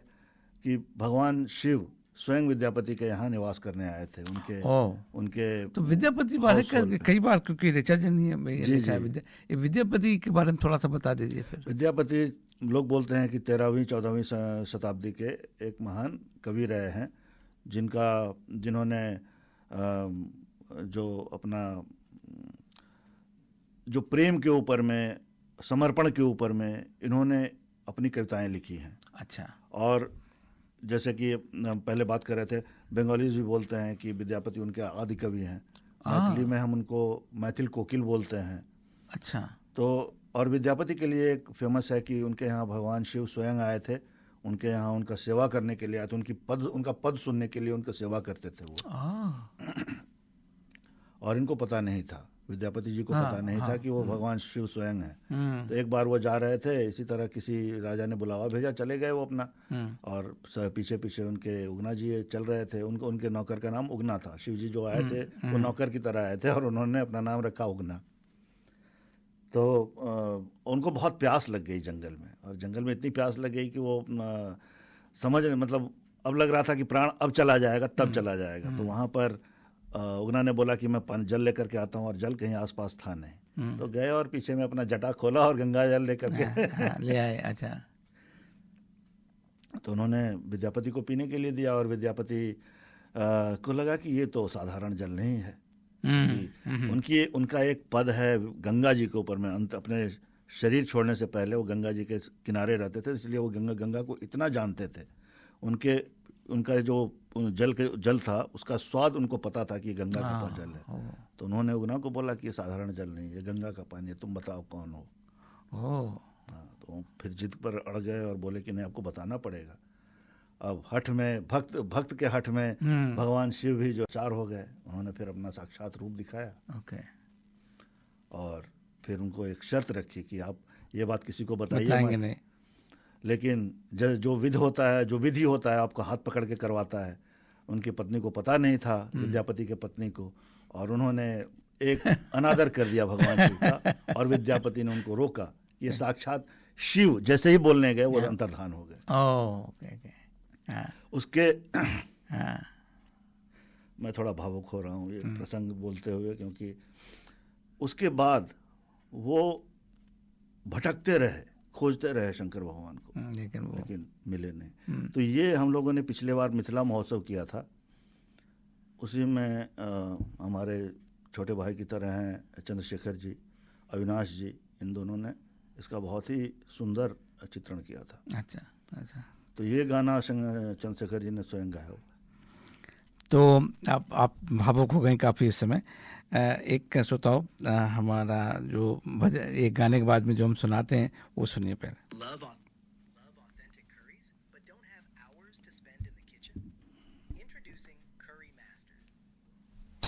The complete curry mix that's ready to cook and packed with authentic flavor.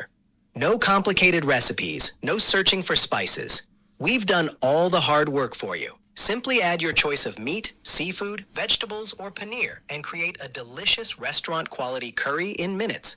Proudly Australian made and owned, Curry Masters supplies homes and businesses right across Australia. Make curry night easy with Curry Masters. Authentic flavor made simple. Visit Curry Masters today or your nearest Indian Nepali spice shop and discover your new favorite curry.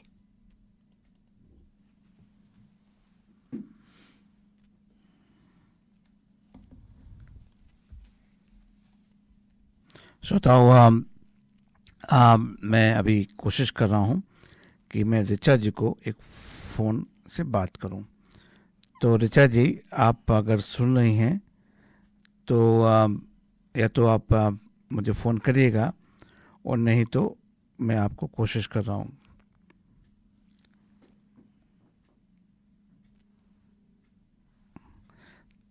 श्रोताओ, इस समय ऋचा जी, मैंने आपको कई बार message भेज दिया, अब आपको surprise नहीं होना चाहिए।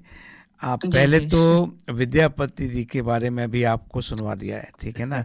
लेकिन मैं चाहता हूँ कि आपकी मधुर भाषा में, मधुर आपकी जो मैथिली, उससे मैं कुछ सुनना चाहूँगा। जी जरूर जरूर, सुनाइए।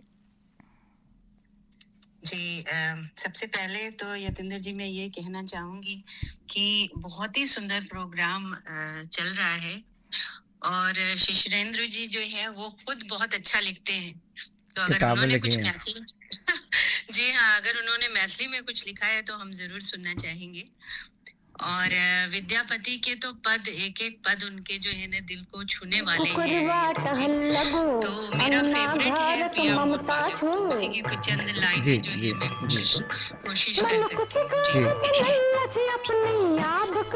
पिया मोर बालक, पिया मोर बालक, हम तरुणी गे, कौन तप चुक लो, भेलो जननी गे, पिया मोर बालक, हम तरुणी गे, कौन तप चुक लो, कौन तप चुक लो, भेलो जननी गे, पिया मोर बालक,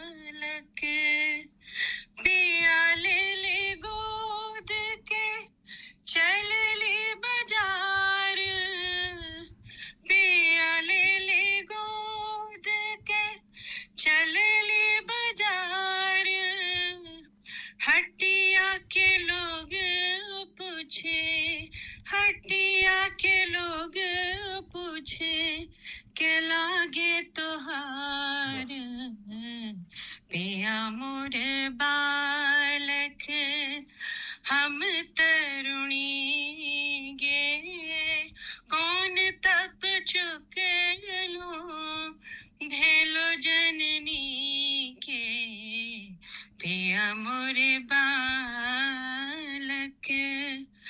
भनहि विद्यापति सुनहु ब्रज नारी, भनहि विद्यापति सुनहु ब्रज नारी, धैर्यज धैर्य हूँ, धैर्यज धैर्य हूँ, मिलत मुरारी, पिया मोर बालक, हम तरुणी गे, कौन तप चुक लो, कौन तप चुक लो, भेलो जननी गे, पिया मोर बालक। क्या बात है ऋचा जी, क्या बात। तो ये गीत जो है ना विद्यापति ने लिखा था जब पहले बाल विवाह होता था। शिशिर जी इसको अच्छे से समझा सकते हैं। तो बाल विवाह में वो कैसे माँ से अपने कहती हैं कि बच्चे से तुमने शादी कर दी, और उसको उन्होंने वर्णित किया है। तो बाल विवाह उस समय भी होता रहा होगा। हाँ, बाल विवाह, जी हाँ, तो कम उम्र में शादियां होती थी। और जो ये कब की कौन से एरा की बात होगी लगभग? ये विद्यापति हमारे 1300-1400 के कवि हैं। 1400 के हाँ, तो उन्होंने उसी समय की जो सामाजिक व्यवस्था थी उसके ऊपर में सब लिखा है। और जो क्योंकि लड़कियां थोड़ी सी हम उम्र होते हुए भी थोड़ा सा उनका जो ये है, लड़कियां उम्र में मैच्योर जल्दी हो जाती हैं। लड़कियां मैच्योर जल्दी हो जाती थी और उनके पति जो हैं वो दिमाग उनका बाल अवस्था में ही था, तो उसको वर्णित किया है। अच्छा। और समाज के इस कुरीति को विद्यापति ने लोगों के सामने लेकर के आए। और यदि इसीलिए केवल एक श्रृंगारिक पद नहीं है, बल्कि उस समय जो समाज में की क्या गहरी सामाजिक वास्तविकता थी और एक स्त्री के मन की पीड़ा क्या है, इसको उन्होंने बहुत ही सहज शब्दों में और बहुत ही सुंदर शब्दों में बताया है। क्या बात है, क्या बात है। और वैसे भी मैथिली भाषा बहुत ही कर्णप्रिय, बहुत ही मधुर है। तो कुछ बातें हम चाहेंगे शिशिर जी जो है मैथिली में ही कहें। और मैं सोच रहा था कि एक्चुअली मैं कल ये सोच रहा था कि एक मैं थोड़ा अपने लिए एक बना लूं कुछ, उसको स्क्रिप्ट ट्रांसलेट करके, लेकिन वो बन नहीं पाया। कि मैं भी शुरुआत आज के प्रोग्राम की मैथिली में बोल के ही करूं, ये मेरा प्रयास है, लेकिन वो हो नहीं पाया। एक वहाँ के बहुत बहुत धन्यवाद ऋचा जी, अपन जे मधुर वाणी छे वैसा अहाँ सबके अनुग्रहित के लिए बैज का सच में दिल हृदय जे से गदगद भ गेल, वास्तविक में बहुत बढ़िया, बहुत बहुत नीक। धन्यवाद। चलिए, आपकी भी फरमाइश पूरी होगी। ऋचा जी, आपने हमें जो समय दिया वो इतनी मधुर, अपने कंठ से इतनी मधुर जो संगीत का प्रभाव आपने छोड़ा, बहुत ही सराहनीय। बहुत बहुत सा धन्यवाद। जो है ना, समय नहीं दिया, अगर प्रैक्टिस करती तो थोड़ा बेहतर गा सकती। मैं आपसे संपर्क करूंगा ऋचा जी। आपको समय देने की कोई जरूरत नहीं है ऋचा जी, आपको बस धन्यवाद ऋचा जी। तो श्रोताओं, जो लोग, मैं समझता हूँ, मैं अभी मैसेज देख रहा हूँ, कई लोगों के फर्दर आए हैं कि मैं मिथिलेश जी बोले बहुत बहुत सुंदर ऋचा जी, बहुत बहुत सुंदर प्रोग्राम इज गोइंग। तो अभी एक हमारे श्रोता हैं जो हमारे को मैसेज करा, मैं उनका पढ़ता हूँ कि क्योंकि मैं चाहता हूँ कि जितना ज़्यादा मैं जसप्रीत जी को एक फ़ोन करने की कोशिश करता हूँ। तो एक और हम बात करना चाहते हैं मैथिली के बारे में कि हेलो जसप्रीत, हाँ कैसे हैं आप? बिल्कुल ठीक जी, थैंक यू सो मच। हाँ चलिए, मैं आपको अभी आप लाइव हैं रेडियो पे, अब बताइए आप हमारे श्रोताओं के लिए क्या कहना चाहती हैं? नहीं, आपका प्रोग्राम तो बहुत ही अच्छा है। ऑलवेज लिसन एवरी संडे, और मैं बहुत एंजॉय करती हूँ आपका म्यूजिक भी, और आप शैलजा जी की और आपकी हिंदी भी। आई लव शैलजा जी की प्योर हिंदी, और आज मुझे मिथिला का सुन के बहुत ही अच्छा लगा। I am Punjabi anyway, but मुझे इतना अच्छा लगा ना कि ये हो रहा है, इसको आप डेवलप भी कर रहे हैं यहाँ पे, and I would love to join his online classes too. अच्छा चलिए, तो फिर आप दो स्टूडेंट मिल गए, मैं मिल गया, जसप्रीत जी मिल गए। और बहुत ही अच्छा लगा मुझे। मैं तो कल रात को ही सुन रही थी, मनोज बाजपेयी और उनका कपिल शर्मा के शो पे आए थे वो। अच्छा। And I love this language anyway, मुझे बड़ा अच्छा लगता है जैसे वो बोलते हैं। अच्छा। मैं तो इनकी मूवीज भी कई बार देखती हूँ। हाँ। आजकल कई मूवी आई हैं जो एक वासीपुर गांव कुछ ऐसा था वो। वासीपुर तो है ही है। हाँ बिल्कुल, वो तो प्रोग्राम है पूरा। अच्छा, प्रोग्राम है, मूवी वो तो शो है। हाँ जी, हाँ मैंने भी देखा है पूरा। अब उनका और आई थिंक थर्ड भी आ गया सीजन। तो हाँ, थोड़ा सा रफ है, मतलब इट्स वेरी वायलेंट। मैं एक्चुअली मैं ना फिल्में, या मेरा शायद मैं एक साल में 2-3 फिल्में देखता हूँगा। अच्छा? और हम तो दिन में 2-3 देख लेते हैं। मेरा थोड़ा सा वो है कि मेरी जो पत्नी है वो साल में शायद एक साल में कितने दिन होते हैं, 365 दिन होते हैं शायद, वो शायद 730 फिल्म देखती होंगी। तो फिर वो कम बैलेंस बराबर हो जाता है। तो उनको ये बहुत पसंद है, तो वो मुझे हाँ, हम तो बड़े लकी हैं कि अब इतनी लैंग्वेजेस, मतलब इंडिया की इतनी लैंग्वेजेस हैं। जी तो बिल्कुल सही बात आपने कही है। अब कि हम अब सुन सकते हैं यहाँ पे जी। और लाइक सारा कुछ अवेलेबल है अब तो। पहले तो सिर्फ प्रोग्राम्स होते थे जहाँ you have to have paid TV.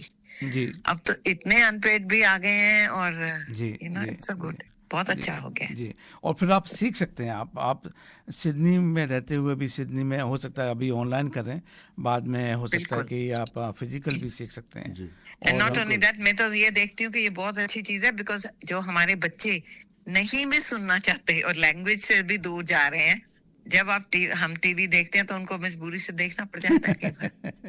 तो लैंग्वेज कहीं तो आएगी ना उनको भी। सही बात है, सही बात है। और मैं फिर से वही कह रहा हूँ कि लैंग्वेज, अब जैसे कि आपके जो पेरेंट्स हैं वो पंजाबी बोलते होंगे शायद, तो अब आपके बच्चे अगर मान लो पंजाबी नहीं बोलते हैं तो कितना डिस्कनेक्ट हो गया। देखो मैं बताऊं, हमारे पेरेंट्स तो ग्रैंड पेरेंट्स पंजाबी बोलते थे, हम खुद वहाँ हिंदी बोलने लग गए थे इंडिया में ही। तो आई थिंक मेरी हिंदी ठीक ठाक है बोलने में, बहुत अच्छी। तो अच्छा, और फिर हमारे बच्चे भी हिंदी बोलते हैं, लाइक पंजाबी थोड़े वर्ड्स बोल लेते हैं, सुनते हैं, बट हिंदी तो हमने यहाँ पे उनको रखी है, like they are in their 40s, और अच्छी खासी हिंदी बोलते हैं बच्चे। जी, जी। तो मगर ग्रैंड चिल्ड्रन अब नहीं बोलते हैं, यू नो। अब उसमें क्या होता है कि बहुत बड़ा डिस्कनेक्ट हो जाता है, और डिस्कनेक्ट का जो सबसे बड़ा जो सैड पार्ट है वो है कि जो उनकी जो ग्रैंड पेरेंट्स की जो वैल्यूज हैं वो पास ऑन नहीं हो पाती हैं, जो उनके जीवन के अनुभव हैं वो नहीं आ पाते हैं। आपस में वो दूसरे को बात करना चाहते हैं, लेकिन वो अब भाषा का जो माध्यम है वो नहीं हो पा रहा है। तो कितना दुख होता होगा उनको, ग्रैंड पेरेंट्स को और बच्चों को भी, कि वो बात नहीं कर पा रहे, और बाद में वो रिपेंट करेंगे, बिल्कुल, कि बाद में कि हम सीख लेते हैं। बिल्कुल। तो भाषा इसलिए भी जरूरी है, इसलिए मैं ये मिथिला भाषा के भी बात कर रहा हूँ कि इससे जो कल्चर और जो वैल्यूज मिलेगी, जो लोग अब जैसे शिशिर जी की जो बेटी है, अब अगर उसको नहीं मालूम होगा, और मान लो शिशिर जी के जो पेरेंट्स हैं या ग्रैंड पेरेंट्स, मान लो लड़की के ग्रैंड पेरेंट्स या इनके ग्रैंड पेरेंट्स, वो मिथिला में अपने आप को अच्छी तरीके से व्यक्त कर सकते हैं, उनकी जो अभिव्यक्ति है वो उसी में हो सकती है, जो भाषा आप जानते हो, तो वो रह गया ना सब कुछ। जी। और अगर आप उसको एक भाषा सीखते हो उसमें क्या बुराई है? बिल्कुल सीखनी चाहिए। देखिए, अपने कंट्री की कोई भी भाषा जरूर सीखनी चाहिए। मैं तो बोलती हूँ जितनी ज्यादा हो वो भी सीखनी चाहिए। कि अगर आप बिल्कुल हिंदी, पंजाब कल्चर्स भी सीखने चाहिए, महाराष्ट्रियन। ये तो अभी मैं देख रही थी कि कोई है यहाँ सपर क्लब, कुछ सपर क्लब है, तो हाँ, मुझे तो मालूम ही नहीं था, आज ही मैं पता नहीं रील में कैसे आया, तो मैं तो सोच रही कि वो भी देखना चाहिए, बिकॉज दैट टॉक्स अबाउट, वो आया था गुजराती जैन खाने के ऊपर।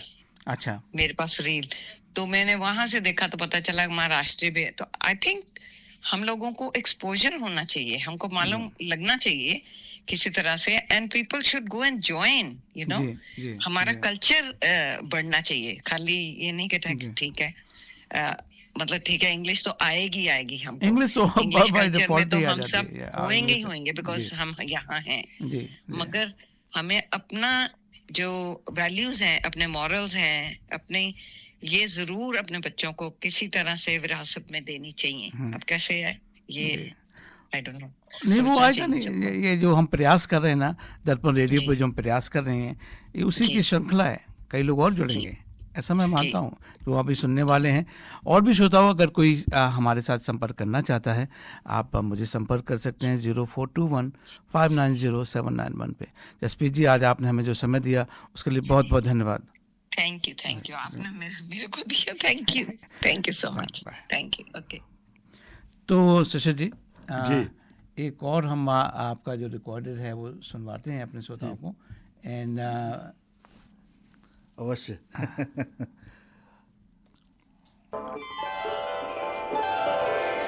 हर बकरी घास खो,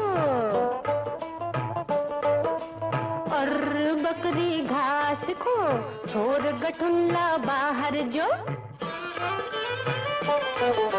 लुरु खुरु बिल के ने बहिना पेट भर लिखी का करो।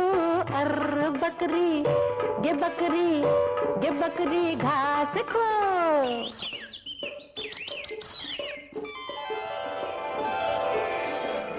चिड़ैया खोता छोर, चोंच खोल के दाना खो, आँख पाख जकरा छै जग में, भूख मरल की कहियो। अर बकरी गे बकरी घास खो।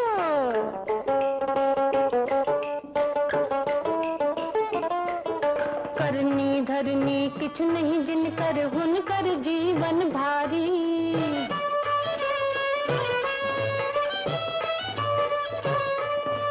करनी धरनी किछ नहीं जिनकर, हुनकर जीवन भारी। घामे भी जल चाम जकर छै, आयल तक रे बारी, आयल तक रे बारी। चल कुकरवा टहल लगो, अंगना घरक ममता छो। मनुख सिकार बनल अछि अपनी, आबक कहतौ हियो हियो। पर बकरी गे बकरी घास खो।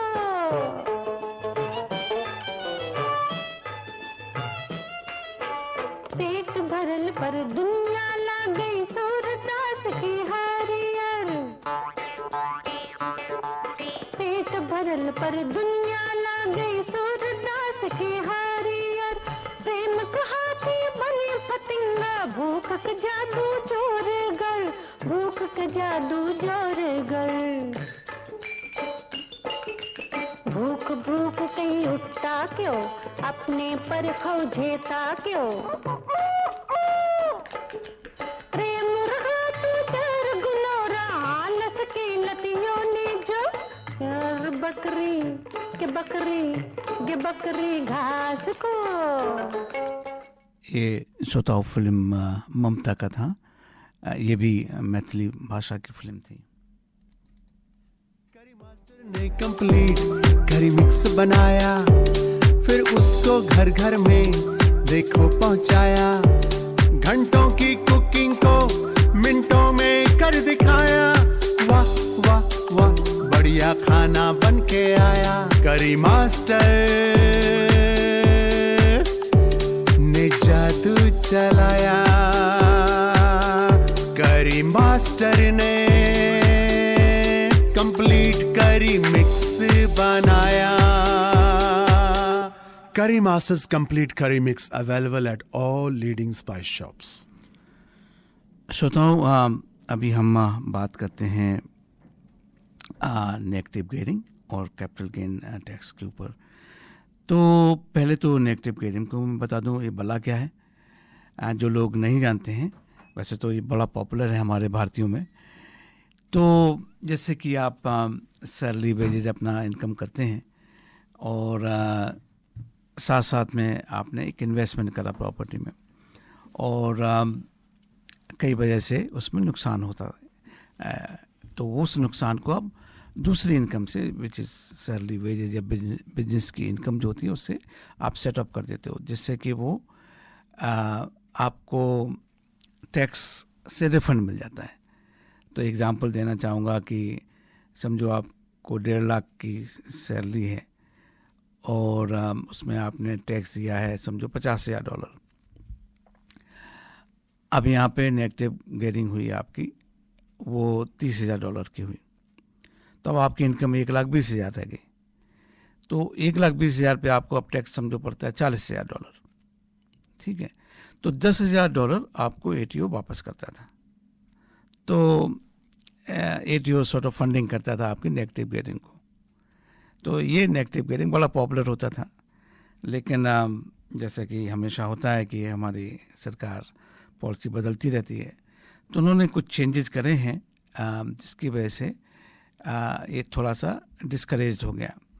तो जो इस्टेब्लिश प्रॉपर्टी होती है जिनको सेकेंड हैंड प्रॉपर्टी भी कहते हैं, अगर आपने वो लिए तो अब उसके ऊपर वो मना कर दिया कि अब आप उसके ऊपर नेगेटिव गेयरिंग नहीं कर सकते। आप केवल जो नई प्रॉपर्टी होती है, नई का मतलब है कि जो बिल्डर आपको बेच रहा है या आपने नई बनाई है उसको अगर आप और एक्चुअली इसमें भी मैं क्लैरिफाई कर दूं कि आपने कोई ग्रीन फील्ड पे जैसे जो बिल्कुल ज़मीन है उस पे घर बनाया है तो उस पे आप कर सकते हो, लेकिन अगर आपने घर तोड़ के नया दूसरा घर बनाया तो वो नहीं है।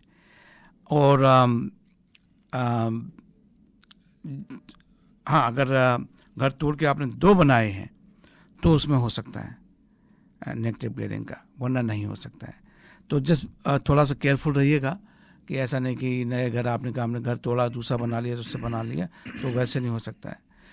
अच्छा, अब आप कहेंगे कि साहब नेगेटिव गेयरिंग नहीं होगी तो फिर हम क्या करेंगे? तो उन्होंने क्या करा है कि अब आप अपने नेगेटिव गेयरिंग को, तो एक तारीख आप लिख लीजिए 12 मई 2026 जो बजट की शाम थी 7:30 बजे का समय है। उसके बाद में अगर आपने कुछ ऐसा लिया है और तो आपको इस साल तक, तो ये जो साल है नया हमारा फाइनेंशियल ईयर है, जुलाई से जून होता है, तो 30 जून 2027 तक तो आप कर सकते हैं। उसके बाद में वो आप नहीं कर सकते हो उसका नेगेटिव गेयरिंग। तो क्या होगा उसका, फिर जो पैसा जो आपका लॉस हो रहा है तो उसको क्वारंटाइन हो जाएगा आपका।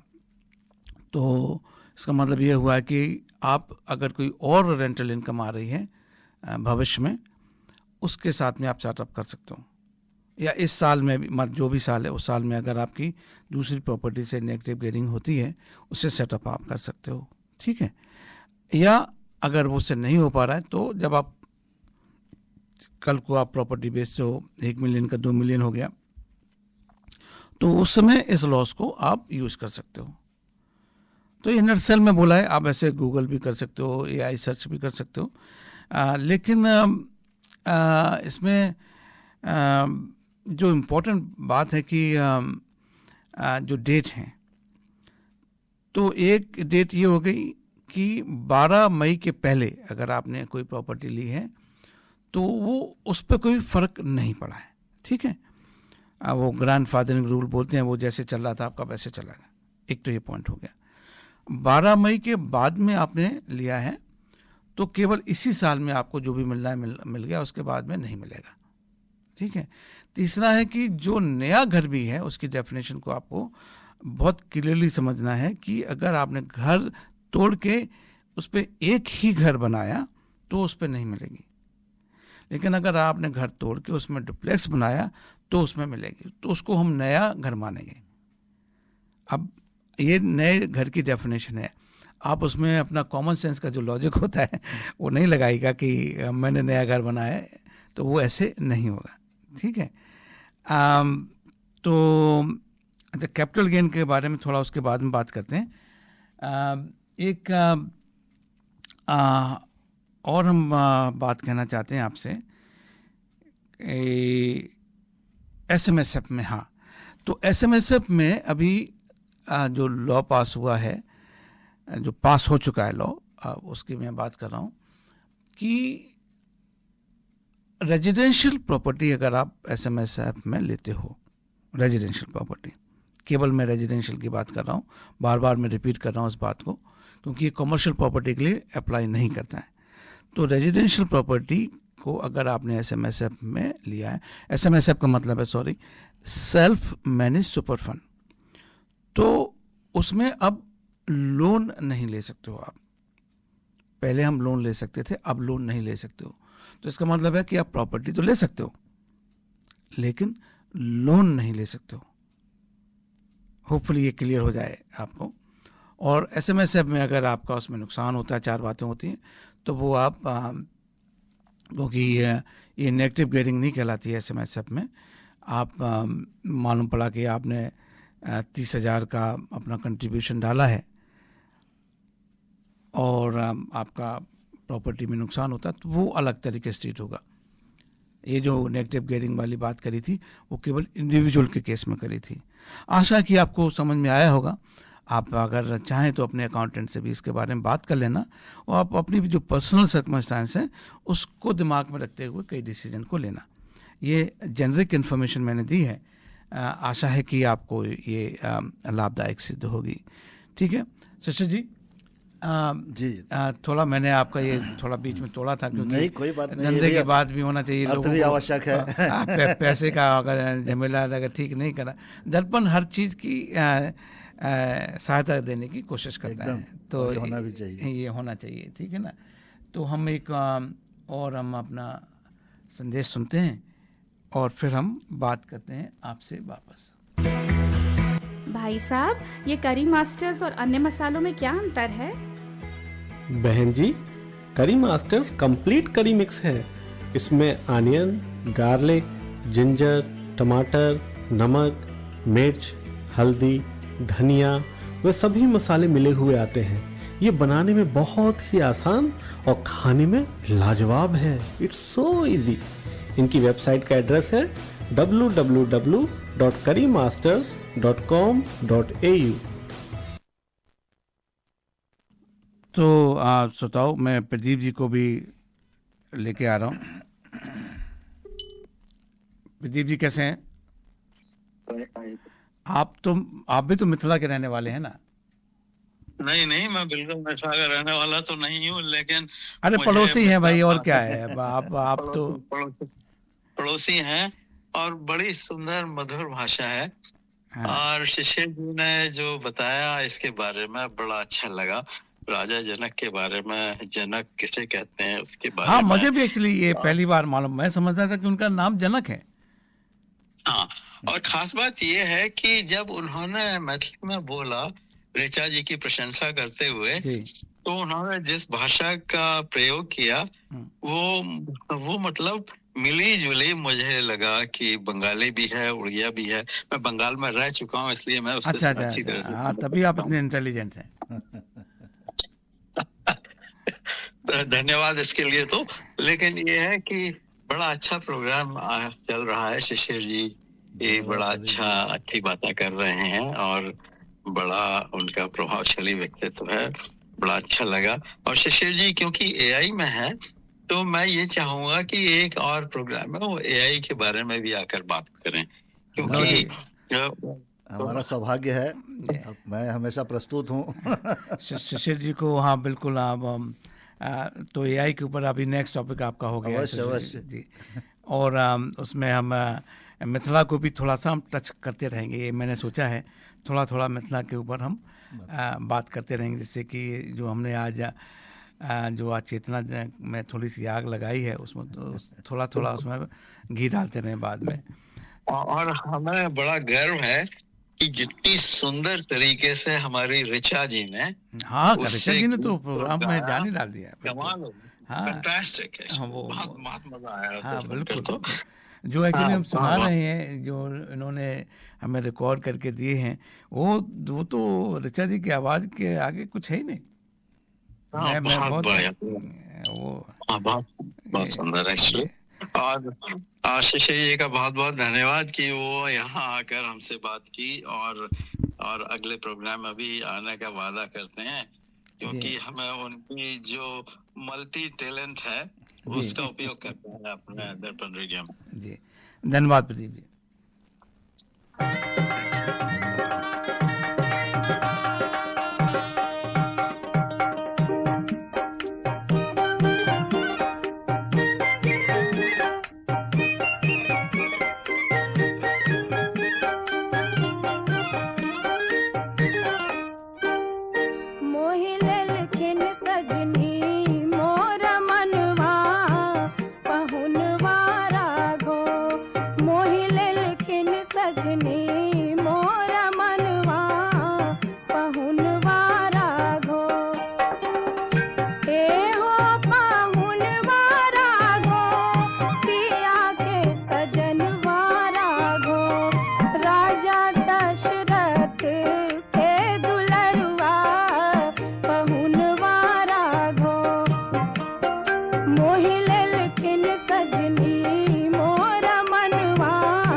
प्रियजनों के लिए भरोसेमंद और स्नेहपूर्ण देखभाल की तलाश में है। श्री ओम केयर में हम वरिष्ठ नागरिकों के लिए सम्मान, गरिमा और घर जैसा माहौल देते हैं। हमारी सेवाओं में शामिल है इन होम केयर, डिसेबिलिटी केयर और डेमेंशिया व अल्जाइमर सपोर्ट, साथ ही स्पेशल सपोर्ट, एडवाइजरी सर्विसेज और संस्कृति व भाषा के अनुसार विशेष देखभाल। हम 24/7 assisted living, registered nursing, respite care और हेल्दी एजिंग एक्टिविटीज भी प्रदान करते हैं। हम माई एज केयर, NDIS और प्राइवेट केयर विकल्पों के माध्यम से आपकी पूर्ण सहायता करते हैं। श्री ओम केयर, जहां देखभाल परिवार जैसी लगती है। अधिक जानकारी के लिए आज ही कॉल करें 1300 908 681 या फिर वेबसाइट विजिट करें shriomcare.org.au। धन्यवाद। ये थे हमारे स्पॉन्सर श्री ओम का संदेश। तो शिशिर जी जो एक संस्कृत के ऊपर हम थोड़ी सी इसकी बात करना चाहते हैं और उसमें पेंटिंग का भी फिर आता है, तो चलो पेंटिंग से शुरू कर लेते हैं। पहले इसकी जो पेंटिंग है ना वो बहुत ही एक यूनिक भी है, उनको UN का एक टैग भी अलग से मिला हुआ है, इसके बारे में थोड़ा सा बताइए। देखिए मिथिला पेंटिंग जो है, आपने बहुत ही सही कहा कि इसको UN का टैग मिला हुआ है और इसकी ये बहुत ही अब पिछले कई दशकों में, मुझे लग रहा है 2 दशकों में इसको ज़्यादा प्रसिद्धि मिली है। था ये भी पहले भी, और इसको मिथिला में क्या है कि घर घर में हम इसको बनाते थे। धीरे धीरे कालांतर में लोग छोड़ते गए और फिर ये विलुप्त प्राय हो गई, और फिर लोगों ने समझा और इवन सरकार ने भी ये महसूस किया कि ये ऐसी कला है जिसको जीवित रखना बहुत आवश्यक है।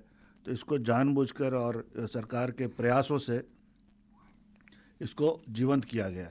इसमें कुछ कलाकार जैसे दुलारी देवी जो पद्म भूषण हैं थी, उनकी साड़ी आपने देखा होगा, पिछली बार वित्त मंत्री जी पहन के आई थी, उन्होंने ये दिया था।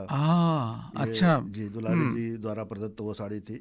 तो ये जो मधुबनी चित्रकला है, ये इसे मिथिला पेंटिंग भी कहा जाता है जी। इस कला को घरों की दीवार, आंगन और विवाह कक्षों में बनाई जाती है, लेकिन आजकल अभी है इसको थोड़ा सा वेरिएशन आ गया है। इसको लोग कागज़ पे, कपड़े पे, कैनवास पे और अलग अलग सजावट की वस्तुओं पर बनाई जाती है।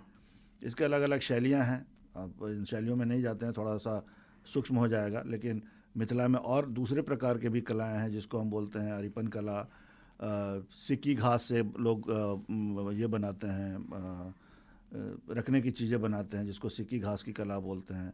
एक कला है जिसका नाम है सुजनी कढ़ाई। तो पहले क्या होता था कि पुराने कपड़ों को लगा करके लोग एक छोटा सा एक तो ये बनाते थे, बैठने के लिए जगह बनाते थे, बैठने का बनाते थे, उसको सुजनी बोलते थे, और वो बाद में चल के उस सुजनी कला ही बन गई।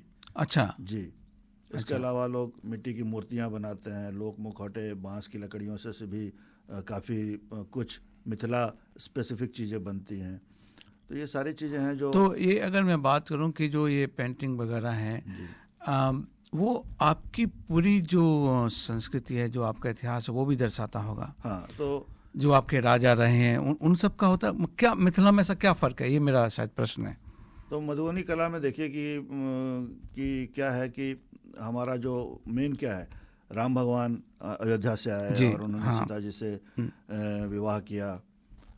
तो उसमें जो वो रामायण से संबंधित बहुत सारी चीज़ें, कलाकृतियाँ मिलेंगी। अच्छा अच्छा।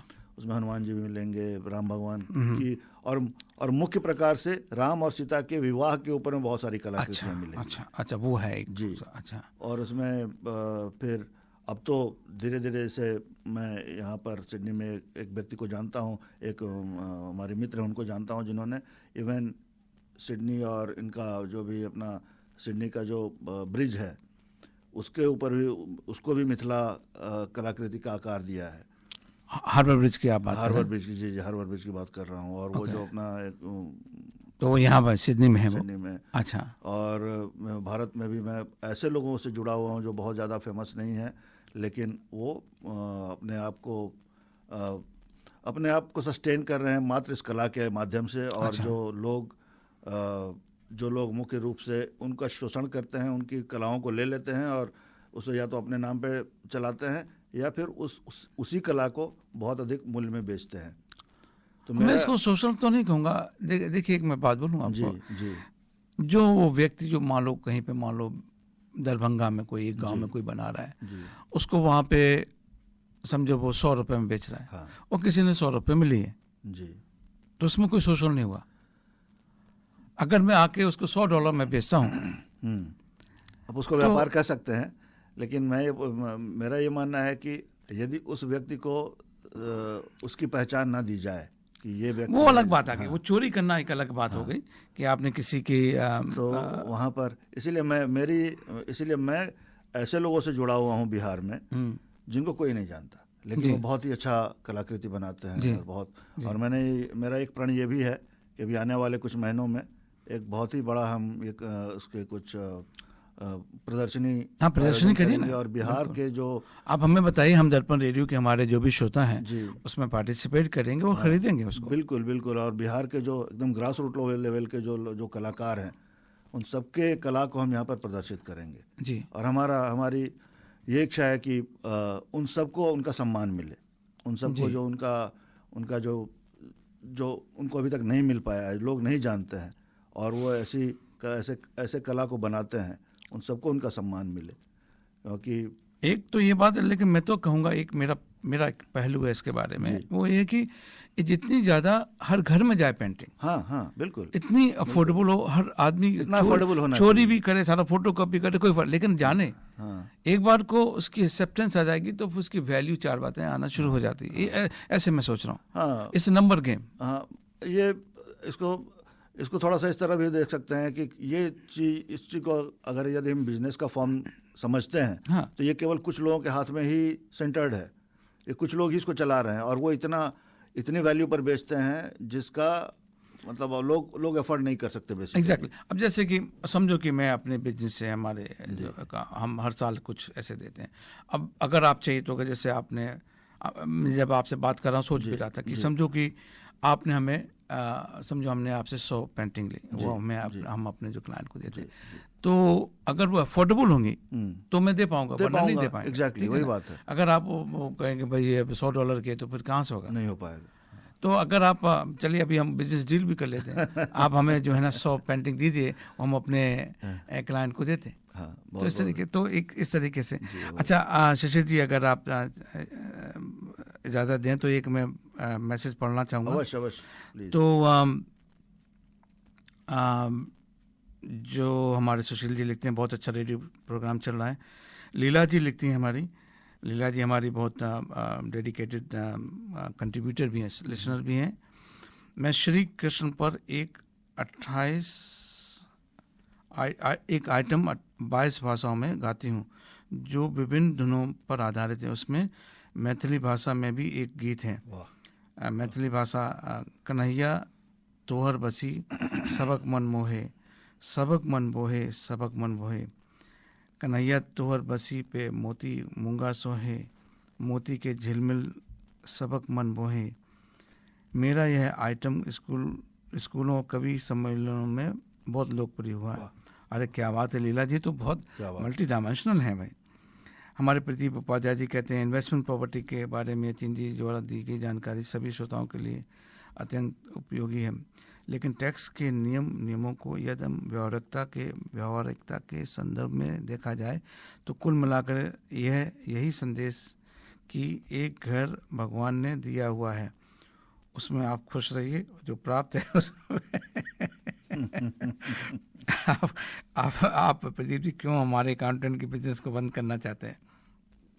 अगर सब लोग उस चले गए आपकी भाषा में खुश रहिए पर्याप्त है जो है, तो फिर अकाउंटेंटों की क्या ज़रूरत पड़ेगी प्रदीप जी। राजीव निगम जी कहते हैं, happy to listen new information on Mithila including song from Richa जी।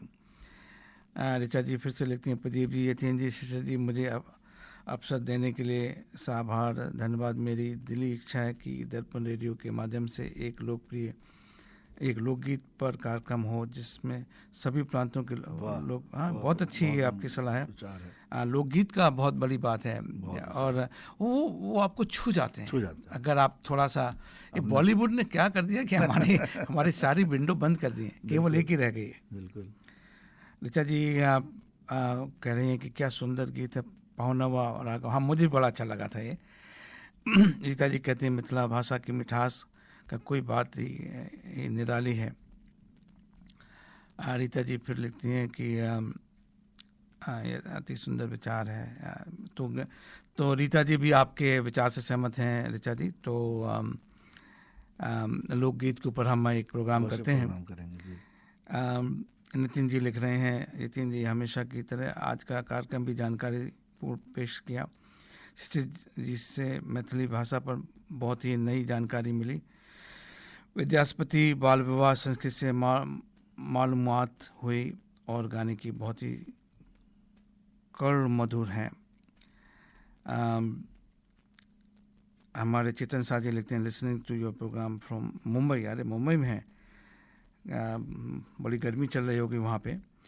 तो हम एक काम करते हैं कि हम अपने एक प्रवीण जी को भी फ़ोन करते हैं और देखें वो प्रवीण जी क्या कहते हैं।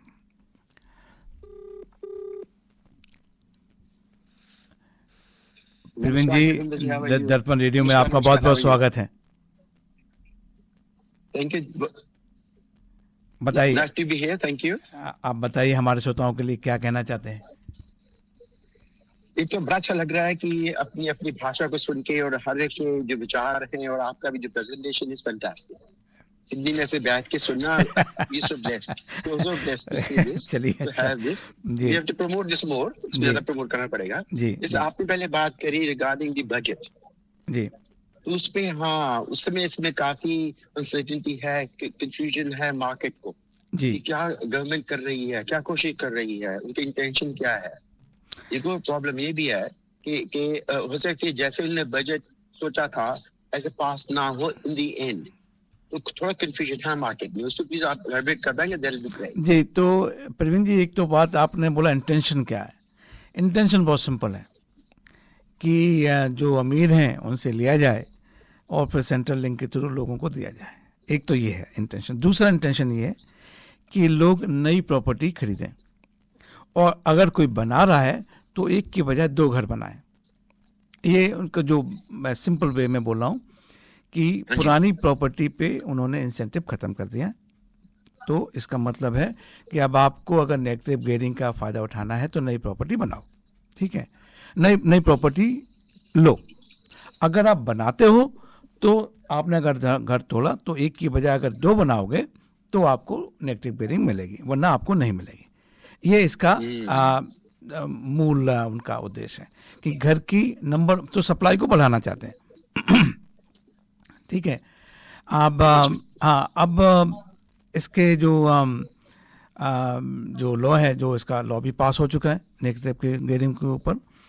और अब जो कैपिटल गेन वगैरह का है उसके हम बाद में थोड़ी देर में बात करते हैं, क्योंकि अभी समय हमारा थोड़ा सा हो रहा है और हमें कई बातें करनी है मिथिला के ऊपर। लेकिन जो आप तो अकाउंटेंट हैं, खुद ही आप इतने अच्छे अकाउंटेंट हैं, मैं एक बात ज़रूर कहना चाहता हूँ कि जो लोग आज की डेट पे वेल्थ क्रिएट करना चाहें, मैं सीधी एक आपसे बात करना चाहता हूँ, तो आप SMSF को अब शायद इग्नोर नहीं कर पाएंगे। ये मेरा एक पॉइंट ज़रूर होगा। आप अपने अकाउंटेंट से बात करिए कि SMSF क्या बला है और कैसे हम वेल्थ को क्रिएट करना चाहते हैं। जो नेगेटिव गेयरिंग भी होती है वो वेल्थ क्रिएशन का एक माध्यम होता है, उस पर उन्होंने थोड़ा सा रोक डाल दिया। लेकिन अगर आप SMSF को समझते हैं उसके थ्रू आप कई चीज़ें कर सकते हैं। ये मेरा एक संदेश है मेरी तरफ से। आप कुछ कहना चाहते हैं प्रवीण जी? थैंक यू, आपने बिल्कुल ठीक कहा। मैं एक ही बात हो गई है, जो मार्केट में चेंज आ रहा है वो ये कि moving out of properties. SMSF वाले नॉर्मली कितने क्लाइंट्स हैं जो प्रॉपर्टी बाय करते हैं SMSF में। जी, तो I think what's happened is के जो SMS जो इंडस्ट्री फंड हैं उन्होंने गवर्नमेंट ने पुश कर दिया कि now you have to go through investments through investment funds now and not just the SMSF. In a way, ना उन्हें शिफ्ट कर दिया ना, because many cases people would buy under SMSF property. नहीं, उसमें क्या है कि SMSF का एक तरीका होता है, you can have 6 member और मिलके कर सकते हो कई चीज़ों को। SMSF की कई स्ट्रेटजी होती हैं और अगर आप समझते हैं can use those strategy and you can create the wealth. ये ऐसे आप अपने अकाउंटेंट से पूछिए, अकाउंटेंट आपका अच्छा जवाब देगा। अगर आपको हमसे बात करनी है आप हमारे को संपर्क कर सकते हैं दर्पण रेडियो पे 0421590791। प्रवीण जी, आज आपने हमें जो समय दिया उसके लिए बहुत बहुत धन्यवाद। और प्रोग्राम में और भी अगर हम कुछ सुधार कर सकते हैं तो हमें जरूर बताइएगा। Thanks very much. All the best. Have a good day. Thank you, everyone. Thank you. Bye bye. तो शिष्य जी, ये थोड़ा टैक्स वाला मामला आ गया, ये मिक्स हो नहीं रहा है। जो हम इतनी भावनात्मक और 4 बातें कर रहे हैं वो कहाँ ये दुनियादारी के बाद में आ जाते हैं, तो थोड़ा सा लेकिन हम एक थोड़ा सा ब्रेक ले लेते हैं और दुल्हन धीरे धीरे चलियो ससुर गलिया, दुल्हन धीरे धीरे चलियो ससुर गलिया, ससुर गलिया हो भैंसुर गलिया, ससुर गलिया हो भैंसुर गलिया, दुल्हन सासू से बोलियो मधुर बोलिया, दुल्हन सासू से बोलियो मधुर बोलिया।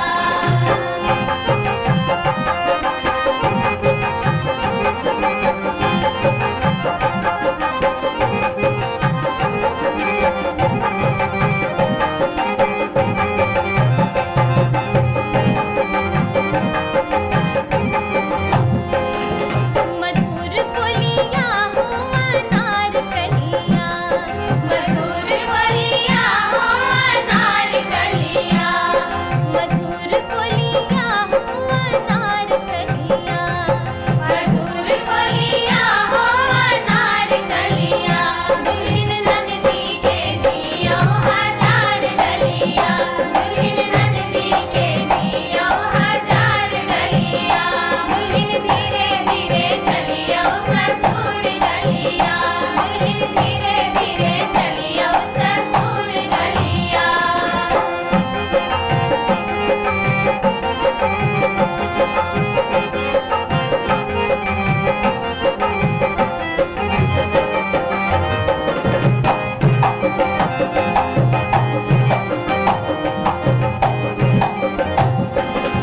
हजार डलिया हो गुलाब कलिया, हजार डलिया हो गुलाब कलिया, हजार डलिया हो गुलाब कलिया, हजार डलिया हो गुलाब कलिया, दुल्हन सरबस लूटइयो देवर गलिया, दुल्हन सरबस लूटइयो देवर गलिया, दुल्हन धीरे धीरे चलियो ससुर गलिया, दुल्हन धीरे धीरे चलियो ससुर गलिया।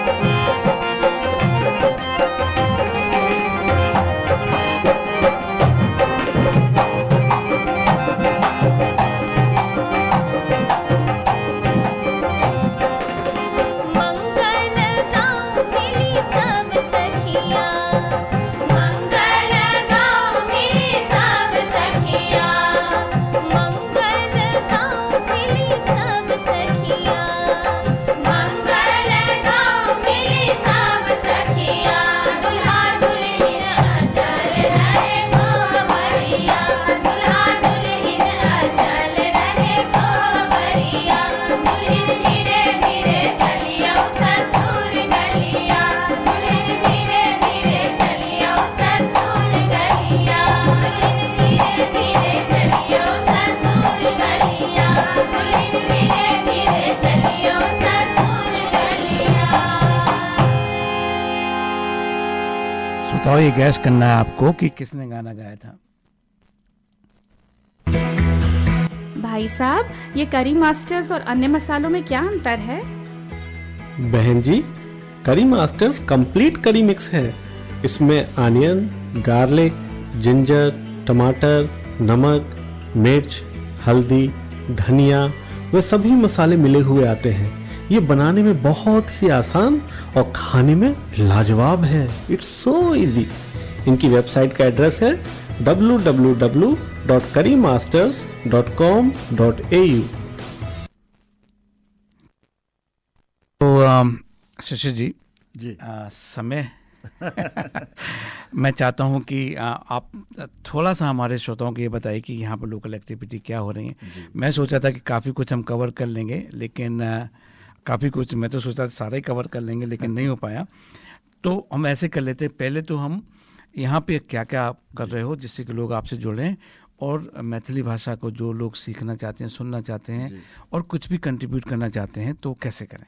आपकी एक्टिविटी क्या है, आपकी संस्था क्या, कोई वेबसाइट है, ईमेल क्या है, वो आप प्लीज़ हमें बता दीजिए। एकदम। तो यहाँ पर हमारी पहचान है मिथिला कल्चरल सोसाइटी .au, एक हमारा डिजिटल प्लेटफॉर्म है, डिजिटल प्रेजेंस है जिसको बोल लेते हैं, होम पेज है जी।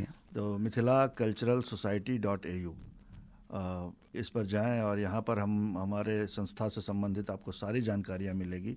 यहाँ पर हम क्या करते हैं, किस प्रकार के प्रोग्राम ऑर्गेनाइज करते हैं।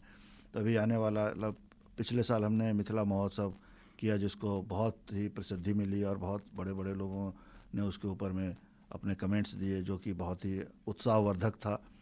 और इस साल हम उस चीज़ को थोड़ा सा और बड़ा कर रहे हैं, मिथिला महोत्सव 2026, जहाँ पर कब है वो? ये अक्टूबर 17 से लेकर अक्टूबर 19 तक है। अरे वाह जी, 3 दिनों का प्रोग्राम है। क्या बात है जी।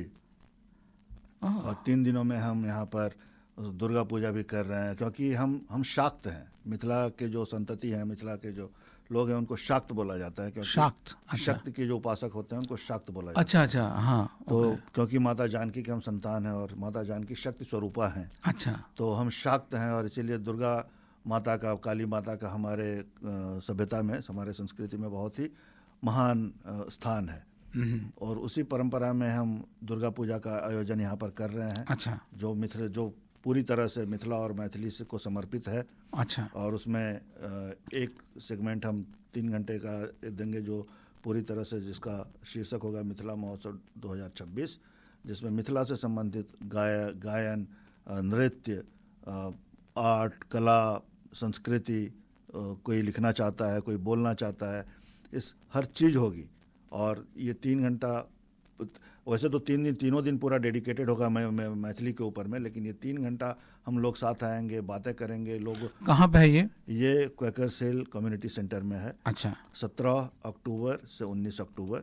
अच्छा। और बहुत ही सबको समझने का, अगर उसमें कोई पार्टिसिपेट करना चाहे, कोई जो मिथिला में जो गाना करना चाहे, आपका कुछ ड्रामा वगैरह भी होगा? हाँ, हम इसमें दो स्किट भी रहेंगे और बेस्ड ऑन जितने भी रजिस्ट्रेशन होते हैं हम और स्किट की संख्या बढ़ा सकते हैं। लेकिन अभी हमारे सामने 2 स्किट तो क्लियर हैं, 4 डांस परफॉर्मेंस हैं, कुछ गायन की कला भी लोग करेंगे, कुछ कला है, कुछ आपकी पेंटिंग वगैरह भी हैं, कुछ लोग खरीद भी सकते हैं। जी, कला भी होगी, संस्कृति भी होगी। हम बिहार से जो ग्रास रूट के लेवल के लोग हैं, हम उनको, वो भी हमारे संपर्क में हैं, हम उनको भी लेकर के आएंगे। और यहाँ जो हमारे डिग्निटरीज हैं, जो गवर्नमेंट में बैठे हुए हैं, हाँ, ऊंचे पदों पर, या कम्युनिटी लीडर हैं, हम सबको एक प्लेटफॉर्म पर लेकर के आएंगे।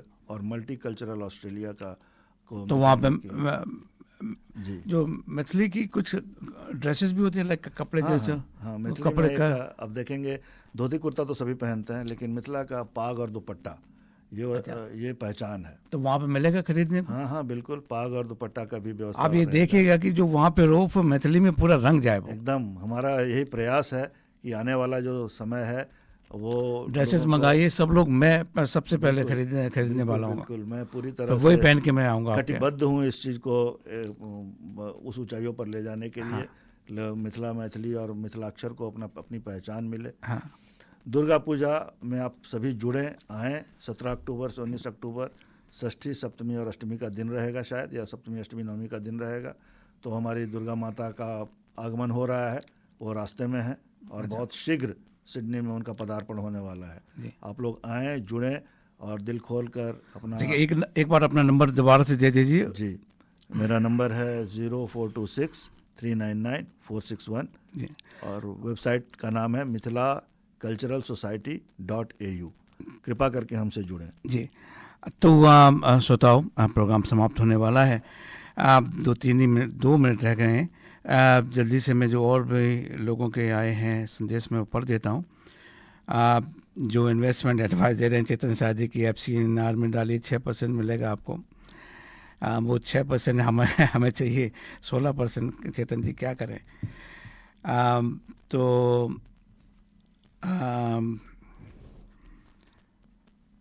प्रकाश, वो आप जो लोग हैं उसमें आप देख लीजिएगा। अभी हमें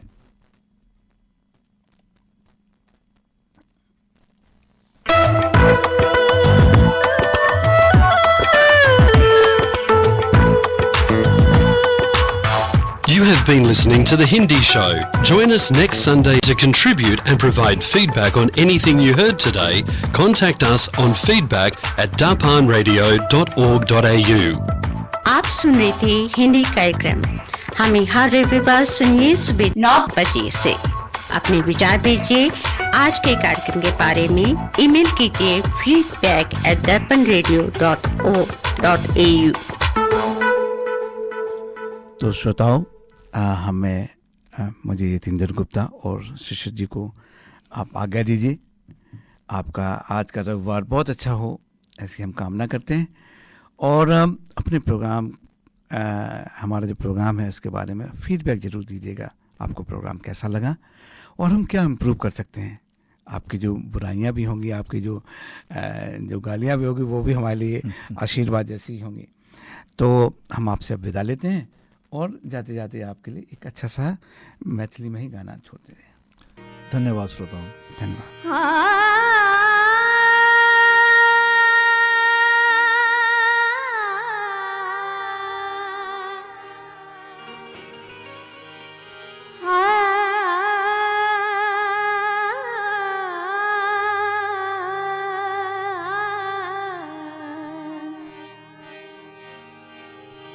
परम पवित्र भूमि जनक नगरिया से हमरो के कहा लेने जाय छै रे